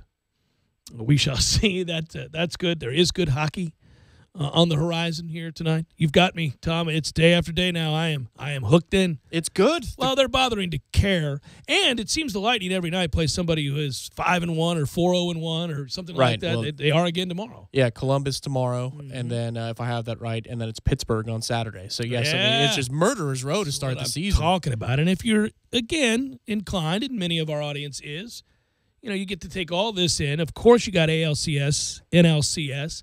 Of course, starting tomorrow, you get your NFL again and you get college football again, and we lead on into the weekend, but you got a whole slate of NBA games on any given night now to fall back on as well. We're in a good time. Yeah, October is one of the better times of the year, if not the best, because you got all 4 major sports going, if I may call hockey still a major sport. But tomorrow's NFL game is Oakland, Kansas City. That's a good game, for a Thursday night. Usually they schedule something like Kansas City, Cleveland. But it's Kansas City, Oakland tomorrow night. Okay. Rivalry games are fun, especially that one. I've always enjoyed that rivalry immensely. I've always thought that rivalry had cachet, and the players, it wasn't the fans. I mean, the fans, of course, are rivals, but the players treated it like a rivalry. They enjoy the rivalry. It's a nasty game. I'd say a battle of classic uniforms, but they're doing color rush, and I don't know how that's going to look tomorrow. You cannot color rush the Oakland Raiders uniforms. It's the wrong thing to do. Yeah. They're the black and silver. Leave it alone. Don't do it. What are you going to do? You could go white on white with the silver and black on the helmet. That's okay. Sure. And then red on red for Kansas City or something like that. No. I hate it. Well, here's the problem with the color rush is the NFL is hideous. Well, the NFL is also stupid about the helmets thing. You can't change your helmet. Yeah, they cite safety. My ass. Right. My ass. For a Thursday game on a short week. What are we doing with that nonsense, man? Stop with the lies already, guys. I don't get it. It hurts business, too. It's got to hurt the bottom line. Wouldn't people throwback. People love to wear the throwback. I mean, we got some throwbacks from the Lightning coming up our way. Oh, man. Adam Laws and the fine people at the Tampa Bay Lightning. God's work they do down there. That's right. But people love the throwback. They'll buy it. They'll buy the hat. They'll buy the shirt. They'll buy the jersey. And they're more likely to do it if you wear it. Well, in a shortened segment, I like to do this because we so often call out guys for doing dumb things, which is frequent. And we also have fun at a lot of people's expense. But when a guy does something good, we should probably note it as well. Philadelphia Eagles defensive end Chris Long. Bravo, sir. He'll be donating his final 10 game checks. That's the remainder of the year. Every penny he's going to get from each of these games. From the 2017 season for charitable causes, combined with the 6 checks he gave to Charlottesville scholarship causes in the wake of the white supremacist riots there. Long will play the entire 2017 season without pay. He announced on Wednesday that he'd be giving the 10 checks to charitable organizations in Philadelphia, Boston, and St. Louis, whose missions focus on making education easily accessible to underserved youth while also providing students the support they need to develop strong social and emotional character. And you can go and read more about that. It's Chris Long Foundation announcing that he's going to do that Pledge 10 for Tomorrow campaign that he's on. The campaign encourages fans, businesses, and every person with a desire to join in this pursuit of equal education opportunities for all students to make a donation. The goal is that Long's donation will be matched by pledges made by those inspired to join that effort, because together we can accomplish more. In my 10th year, I want to celebrate the awesome opportunity that I've had to play football by giving back to the communities that have given me that gift. Educational opportunity and equity are the best gateway to a better tomorrow for people in America. Or for all people in America, so good on you. That's good on you. Here's one, too, from J.T. Brown, Tampa Bay Lightning player, who's awesome. Who's awesome. He raised his fist before the national anthem of the second game of the season. That was down in Sunrise, Florida. Death threats, the whole nine. Oh, of course. So the question about what is next, it's finally answered today. J.T. Brown released a statement in which he says, "I've already begun speaking with the Tampa Police Department. I participated in ride-alongs. I'm going to continue this relationship, even participating and donating more than 600 tickets so that organizations like Bigs in Blue and the Rich House can come to our games. I will also be involved in meeting with the police officers and kids after the games. I will be getting involved with Mr. and Mrs. Vinnick, the owner of the Tampa Bay Lightning, program with the Winston Park Boys and Girls Club, where the Hillsborough County deputies volunteer Together, we can help teach these kids valuable life lessons and how to play hockey. So there you go. Well done, everybody. There you go. Conversation starters. Jeff Cameron Show, 97.9 ESPN Radio.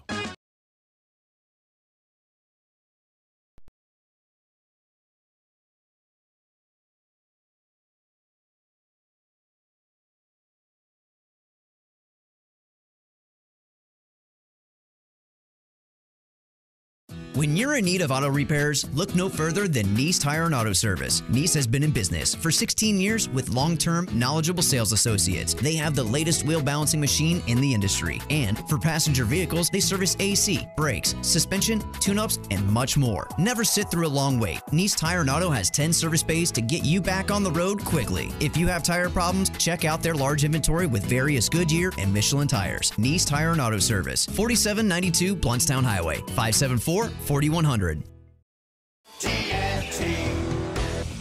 Landowners, Mahindra's inventory clearance sale is going on now.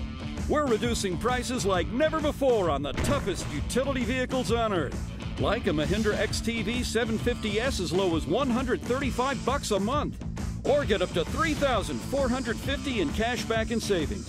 Plus, Mahindra's 3-year limited powertrain warranty comes standard. I'm talking tough, like a state of mind. Tough, like a soldier on the front line. Tough when it gets rough, like my Ford truck. Always enough, I'm talking tough. Franklin Spring Creek Ford, the place to find your next truck in southern Georgia.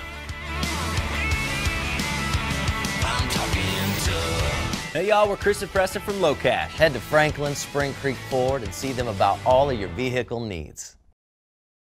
At Commonwealth Shell. 97.9 ESPN Radio would like to congratulate Lincoln's Alexander Sebeski, October's male winner of the Dale Earnhardt Jr. Buick GMC Cadillac High School Scholar Athlete of the Month. Alex has helped the Trojans get off to a 2-0 start in district play and leads Lincoln with 66 tackles, 12 of which are for a loss, with 2 forced fumbles and 2 fumble recoveries. Alex carries a 4.3 grade point average, is a member of the National Honor Society, and is a dual enrollment student taking classes at TCC. He will be moving on to the U.S. Military Academy in West Point, where he hopes to continue his football career. As the October male winner of the Dale Earnhardt Jr. Buick GMC Cadillac High School Scholar Athlete of the Month, Lincoln's Alexander Sebeski is now qualified as a finalist for the Dale Jr. $2,500 end-of-the-year scholarship. Check out all of the Athlete of the Month winners by visiting our website, ESPNTallahassee.com, and to help support the folks at Dale Jr., check them out on the corner of Capitol Circle Northeast and Miccosukee, or by visiting online at Dale Earnhardt Jr. BuickGMCCadillac.com. Don't just listen to The Jeff Cameron Show. Watch it live. The Jeff Cameron Show Streamcast. Live weekdays 3 to 6 p.m. Head to ESPNTallahassee.com today to watch live or catch up on demand. The Jeff Cameron Show Streamcast. Brought to you by NEECE Tire and Auto, your trusted Goodyear dealer. 574-4100. And presented by TNT Supercenter in Thomasville, Georgia. And Franklin Spring Creek Ford. This Day in Sports, brought to you by Superlube, 19 Tallahassee area locations. Quick, convenient, no appointment necessary. Get your history lesson weekdays at 5:30 during the Jeff Cameron Show, right here on 97.9 ESPN Radio. Get your weekend started right here on 97.9 ESPN Radio. Saturdays at 6 a.m. with Fishing Florida Radio. Listen to the three amigos, Boudreaux, Steve Chapman, and Captain Mike Ortega as they catch you up to speed on what's new and biting in the North Florida region. Big-time guests, celebrities, interviews, and 3 hours of the fishing info you need. Fishing Florida Radio is brought to you by Sea Quarters Marina off Highway 98 in Carabel. Sea Quarters Marina, your full-service marina, and presented by Hobbit American Grill, locally owned and operated since 1978. Sports are defined by stats and performance, but here's a performance stat that no one wants to talk about. Erectile dysfunction affects half of all men over 40. That's 50%. If you're struggling with ED and other therapies haven't worked, isn't it time to feel like yourself again? Learn about a long-lasting ED solution from Coloplast to get you back in the game. Visit Dr. DeLay at Advanced Urology Institute, located at 2000 Centerpoint Boulevard, or call their office and set up an appointment today. 833-4DRDELAY. That's 833-4, Dr. DeLay. The sooner you seek treatment, the sooner you can get back to feeling like your normal self. That's 833-4, Dr. Delay. This Day in Sports, brought to you by Superlube. Superlube, 19 Tallahassee area locations. Quick, convenient, no appointment necessary. This day in sports history. October 18th, 1977. In Game 6 of the World Series facing the Dodgers, New York Yankees outfielder Reggie Jackson hits 3 home runs in a row off of 3 consecutive pitches from 3 different pitchers, earning the nickname Mr. October. Only Babe Ruth had ever hit 3 homers in a World Series game. The Yankees would go on to win the game and the series. The secret to better gas mileage and a longer-lasting engine? Superlube it every 3 months or 3,000 miles. The secret to even better gas mileage? Fuel Joules, a gas tank additive that'll increase your MPG by as much as 7%. And today, when you change your oil at Superlube, you get a free bottle of Fuel Joules. Crystal Matthews and Amber Cossack own Solid Start, the company that makes Fuel Joules. Every time we sell a bottle of Fuel Joules, a donation will be made to the National Breast Cancer Foundation. In October is Breast Cancer Awareness Month. There are 19 Tallahassee area Superlubes. There's probably one right around the corner right now. Free offer valid without coupons or discounts. ESPN Radio Sports Center. I'm Christine Lisi. The Yankees, coming off yesterday's amazing comeback, which tied the ALCS at 2 games apiece, host the Astros in Game 5. Masahiro Tanaka, Dallas Keuchel. Dodgers go for the sweep and end the Cubs season in Game 4 of the NLCS, 8 Eastern ESPN Radio. Former Louisville basketball coach Rick Pitino suing Adidas, claiming damages caused by the company's improper dealings with recruits. ESPN's Jay Billis' exclusive interview with Pitino follows tonight's NBA doubleheader on ESPN TV. Bulls suspended Bobby Portis 8 games for yesterday's physical altercation with teammate Nikola Mirotic. Mirotic expected to miss 4 to 6 weeks. Time to upgrade your wardrobe with CT Shirts, the most exquisitely crafted British-styled crease-free shirts I've ever worn. One CT shirt normally costs $100. I got you 3 shirts for just $99. Go to ctshirts.com/ESPN. ctshirts.com/ESPN. Live from the Dale Earnhardt Jr. Buick GMC Cadillac Studios in the capital city of Tallahassee, this is the Jeff Cameron Show on 97.9 ESPN Radio.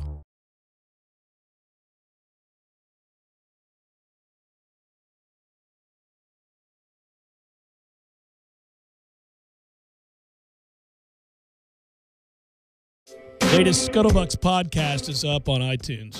Tom and I do that for Buccaneers fans or anybody that just likes to be entertained. You can find it on iTunes. Scuttlebucks. It's good. Go download it. Tell everybody it's awesome, and maybe Tom and I can get some more money. There you go. JoeBucksFan.com, and then also it airs here, 11 a.m. on Sundays. It does? I didn't know we aired it. We do. We're at 11 a.m. on Sundays. Yeah. I'll tune in. I had no idea. There you go, yeah. All right. You can hear our breakdowns. Yeah, and I'm not talking about X's and O's, just our breakdowns as Buck fans. Yeah. Oof. It's been a tough football season. I was just telling Matthew, that's funny, when we were going to break. That you wanted to cry? Well, okay, so the last couple of years, my defense is always capable of giving up 40 points or more out of nowhere, it seems, on Saturdays and Sundays. The offense has trouble in the red zone on Saturdays and Sundays, and it feels like getting to the red zone takes 8 plays at minimum. And, the effort sometimes is just, it depends. It comes and it goes. Watching the same damn thing. Hang in there, buddy. Lots of football to be played. Hang in there. It's tough, though, but you can vent. We all do, and we have a platform to do it. Woohoo! By the way, it could be worse. The Indianapolis Colts are shutting down the $140 million man. Andrew Luck has had a setback. Holy. You think that organization is slightly concerned about where this is going? Well, yeah. Before the year, you'll recall, they thought he would be ready to go in preseason. And then I can recall, and I got to give credit where credit's due, I believe it was NFL Network's Bucky Brooks, is that his name? I think it was him. He was the first of the people that I heard to say, he may not have been the first one, but he's the first one that I heard, who said, guys, this ain't normal. When a team projects and announces publicly that they think their quarterback will be ready to play in the preseason, and we're now near the end of the preseason, and he hasn't played a game, he hasn't practiced once, this is not normal. It means there have been setbacks that they're not telling you about. And if there are setbacks and it lingers into the season, you may end up seeing a guy miss another year. This comes at a time where doctors have cleared, which is good news in Minneapolis, Teddy Bridgewater. to practice. The knee injury, the leg injury he suffered was devastating, to say the least. And to just now be able to begin to throw and go to practice is crazy. Thank you for activating the Lewin Career Forecaster. There are 7 variables involved in the Lewin Career Forecast. The Lewin Career Forecast loves Bridgewater. I miss Lewin. Thank you. Thank you. Thank you. Thank you. Thank you. I do. I miss it. But, think about the extent to that a leg injury. I mean, good Lord, you fall down in a non-contact drill in practice throwing a football. What, he step in a hole and you, almost lose a leg? Right, yeah. Sweet Jesus. It's been a while. When was the last time Teddy Bridgewater played in a game? It feels like 3 years ago. It's not, but good Lord. Right, and he could return to action before Andrew Luck returns to action. Well, I'm not comparing the two because I think Bridgewater's was much more serious, except that it was a leg and not a throwing shoulder.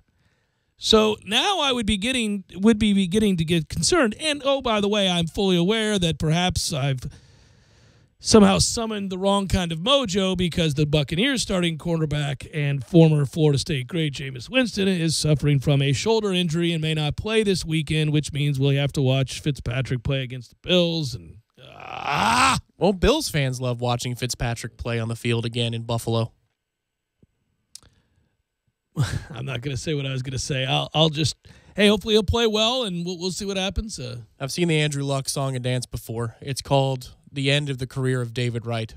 He's going to keep on trying, and you're going to keep on getting setbacks. That's the way this thing goes, man. Well, we'll see. Your boy had shoulder stenosis. Spinal stenosis. Good Lord, when your spine's going out on you, you got issues. He's got 2 more surgeries this offseason. He says he's going to be ready to go. David Wright said this? He said that. What? Yeah. He had 2 surgeries on his back. David. Do we have to take him out there to play with the bunnies? I'll be ready to go in March. Mm-hmm. I'll be fine. Oh, the rabbits. Yes, the rabbits, David.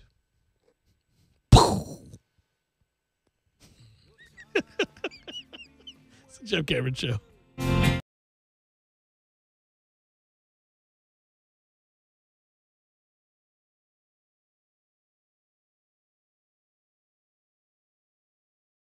When you're in need of auto repairs, look no further than NEECE Tire and Auto Service. NEECE has been in business for 16 years with long-term, knowledgeable sales associates. They have the latest wheel balancing machine in the industry. And for passenger vehicles, they service AC, brakes, suspension, tune-ups, and much more. Never sit through a long wait. NEECE Tire and Auto has 10 service bays to get you back on the road quickly. If you have tire problems, check out their large inventory with various Goodyear and Michelin tires. NEECE Tire and Auto Service, 4792 Bluntstown Highway, 574-4100.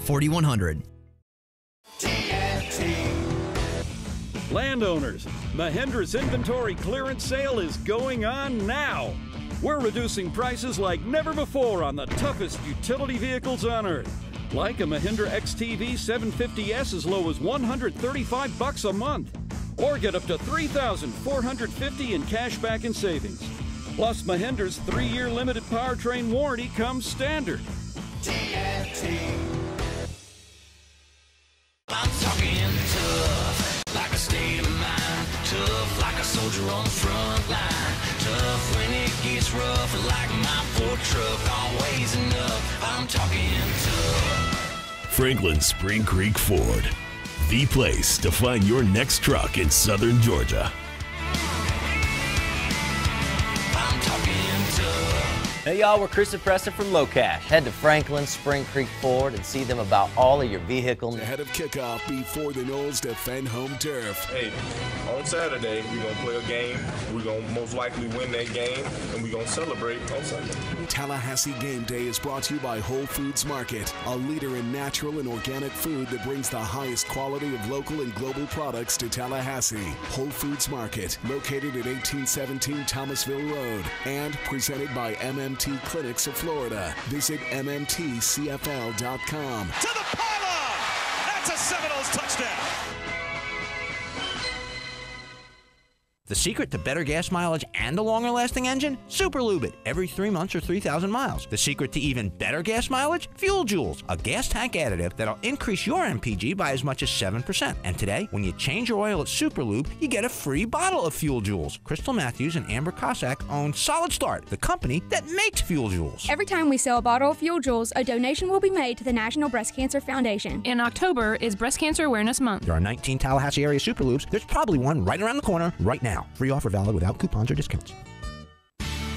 Hi, Chris Kraft for Kraft Nissan, introducing Nissan's Express Service. Express Service means oil changes in 45 minutes or less, with no appointment necessary. Here's how it works. When you come to Kraft Nissan for an oil change, you're greeted by a dedicated Express Service advisor. Sign the advisor's iPad and have a seat in our waiting room. A team of 2 lube technicians will immediately take your car directly to service and complete the oil change. And remember, Kraft Nissan services all makes and models. We sell tires for less. Compare us to the box stores and compare us to the tire stores. We'll beat their price. Plus, new tires come with free rotations for the life of the tires. We also have our Value Advantage line of parts that are priced to compete with aftermarket and parts stores, but still have full Nissan factory warranty. So competitively priced that Kraft Nissan will give you a 30-day price match guarantee in writing. And we offer the Kraft Nissan service card, same as cash for 6 months on purchases over $299. So give us a try. Oil changes in 45 minutes or less and no appointment necessary. Just stop by. Kraft Nissan on Mahan Drive between Academy Sports and Costco. Service card with approved credit.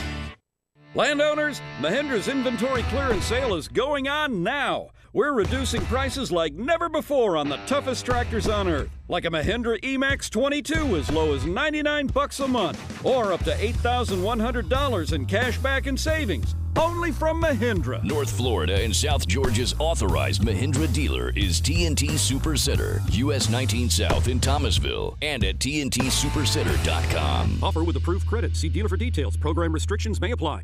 Can't decide between fresh steak, seafood, or wings? Well, Miller's Ale House on Appalachia Parkway has it all. From center-cut sirloin and original pastas to fresh salads and favorites like Miller's Signature Zingers, tossed in your favorite sauce. Miller's Ale House has a full-service bar featuring more than 75 beers, plus wine and liquors. Bring the family to watch the big game inside or on their covered patio on one of over 60 HD TVs. However you come to relax, you will have a good time and great food at Miller's Ale House on Appalachia Parkway. Get your weekend started right here on 97.9 ESPN Radio. Saturdays at 6 a.m. with Fishing Florida Radio. Listen to the 3 amigos, Boudreaux, Steve Chapman, and Captain Mike Ortega as they catch you up to speed on what's new and biting in the North Florida region. Big-time guests, celebrities, interviews, and 3 hours of the fishing info you need. Fishing Florida Radio is brought to you by Sea Quarters Marina off Highway 98 in Carabel. Sea Quarters Marina, your full-service marina, and presented by Hobbit American Grill, locally owned and operated since 1978.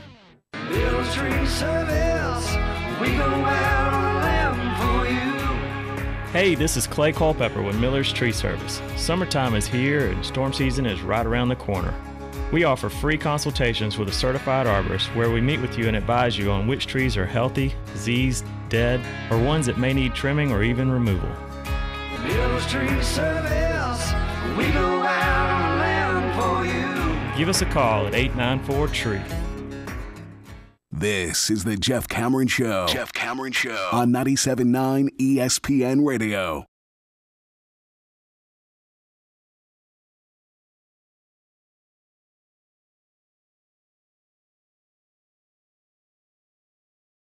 See, this will cheer you up. Always. What's on tap, man? Let's segue on in as much as I'd like to sit and listen to the goodness. Ready for a cold one? Proof Brewing Company in Railroad Square Art Park presents What's on Tap. So, Jeff, what'll it be? Baseball, as soon as I get off the air, lots of baseball. Yay, baseball. I think the Yankees lead the Astros 1-0 currently. I do believe that's right. That's correct. Dallas Keuchel, 28 pitches through 2 innings was the Buster Olney update, so he's on a good pitch count. Last night they had to take out, what's-his-face, McCullers, or whoever it was. In the I think he pitched to one batter in the 7th inning. And then the wheels came off for Houston. It all went south there. Couldn't get out of the inning, and the Yanks mounted a huge comeback. And so now this is obviously a pretty damn important game. So we shall see. Our thanks to Proof Brewing Company for sponsoring What's on Tap. Proof Brewing Company since 2007, offering Tallahassee's finest craft beer selections at their massive tap room in Railroad Square Art Park. Canned deliciousness in stores near you. Quick programming note, we'll be taking the Dodgers and Cubs game 4 tonight. Pre-game coverage starts at 8 o'clock. Front Row Knowles coming up next, obviously. But then we're going to go to an hour of ESPN national programming before we get to the pregame of Dodgers and Cubs. We're not going to join the ALCS. It's too late in the broadcasts. Yeah. So there you go. Got that. Looking forward to Front Row Knowles. I haven't looked at the sheet. Usually the sheet's in here. I get a chance to look at that. I know the great Tim Linnefelt will be joining them, but who else? What do they got? Andrew Carter will be joining them. Oh, man. Andrew Carter covered Florida State for a time before making his way on up to Charlotte. Does a good job. Yeah, they'll be talking about some of the happenings, obviously, with UNC. And some of the happenings, or lack thereof, meaning the NCAA is spineless, useless, and absolutely coward to North Carolina? Yeah, sure. Correct. And I think based upon it, because now he's working on the legal end, I think. Well, he's also about to leave sports, yeah. Well, he's doing investigative reports now. Yeah. That's the world he's going into. And some of them may cross over into sports. I'm not sure exactly what concentration he's doing up there in North Carolina. But they're going to ask him, well, based upon the ruling, should not Florida State do what we all are calling for Florida State to do? Go get every one of those vacated wins back from, self-reporting a class that was available to both regular students and student athletes, just like this faux class was? Yeah, that was, and the thing about that, by the way, ours was more of the rogue report. The rogue tutor, basically. And of course, the hands raised were those of Florida State calling the NCAA to inform on themselves, which was always the dumbest thing you could have done. Having said that, you're right. That's exactly what happened, and they vacated wins and took national championships away from the track team, etc., although we still all recognize those as having been played and won. Yes, officially they're not in the books, and so you ought to do that very thing. I think moving forward, this all gets very, very tricky, and it's a much larger conversation, a longer conversation for sure, of what use is the NCAA.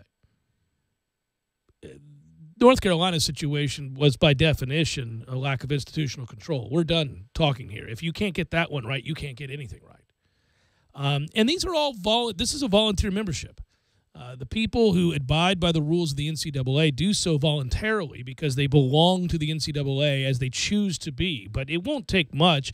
Instances like this, I think, would be the catalyst for people to say, yeah, why don't we just leave the NCAA? And the membership of the NCAA is comprised of academics, too. This isn't just something where it's a bunch of jocks in a room saying, well, how can we protect our sports and take the money and not give it to the players? By the way, you know who that was? That was North Carolina, an esteemed place of higher learning that decided we'd rather take the academic hit by taking probation for our accreditation than we would to fall under NCAA purview and get in trouble with our athletic programs, which if you go to that school or went to that school or are a professor at that school, you should be mortified for, right? I mean, that's one of the, it's like not having any cartilage in the joint. You talk about uncomfortable feeling. When you talk about big-time college athletics and you talk about the standards set for certain members who apply, certain people who apply to a school versus, the athletic sliding scale. It's like, well, you've got a good 40 times, so your SAT scores need to be this. Whereas this guy, I'm not asking him to run anything except run me over a check every semester for his tuition. That's right. So your SAT scores have to be way the hell up here compared to this SAT score. And that's uncomfortable as it is. But that's to say nothing of the situation in North Carolina where they're just cooking up random sections of random classes where you turn in papers that a secretary are going to grade for you. Well, that's really, unbelievable. Not even really grade. Correct? I mean, it's not. She just checks the box. It's not a real class. It was not a real. It's not a real essay? It's not a real professor grading it? No, right.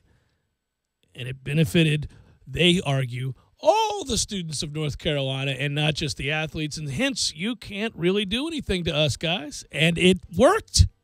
It worked. And the worst part about it, to let you know how deep the corruption goes, is that the vast majority of the people who cover the ACC in particular, at any one of these ACC kickoffs that we go to, and perhaps we'll belly up to the bar with other writers and other people who either attend those universities, went to those schools, or cover those schools, many of whom intimately familiar with how the NCAA works, said, you watch, nothing's going to happen to North Carolina. And guess what? Nothing happened to North Carolina. So everybody knew the fix was in. Good work out of you. Good job, Matthew. Thanks for listening, everybody. Front Row Knowles up next. Stay tuned.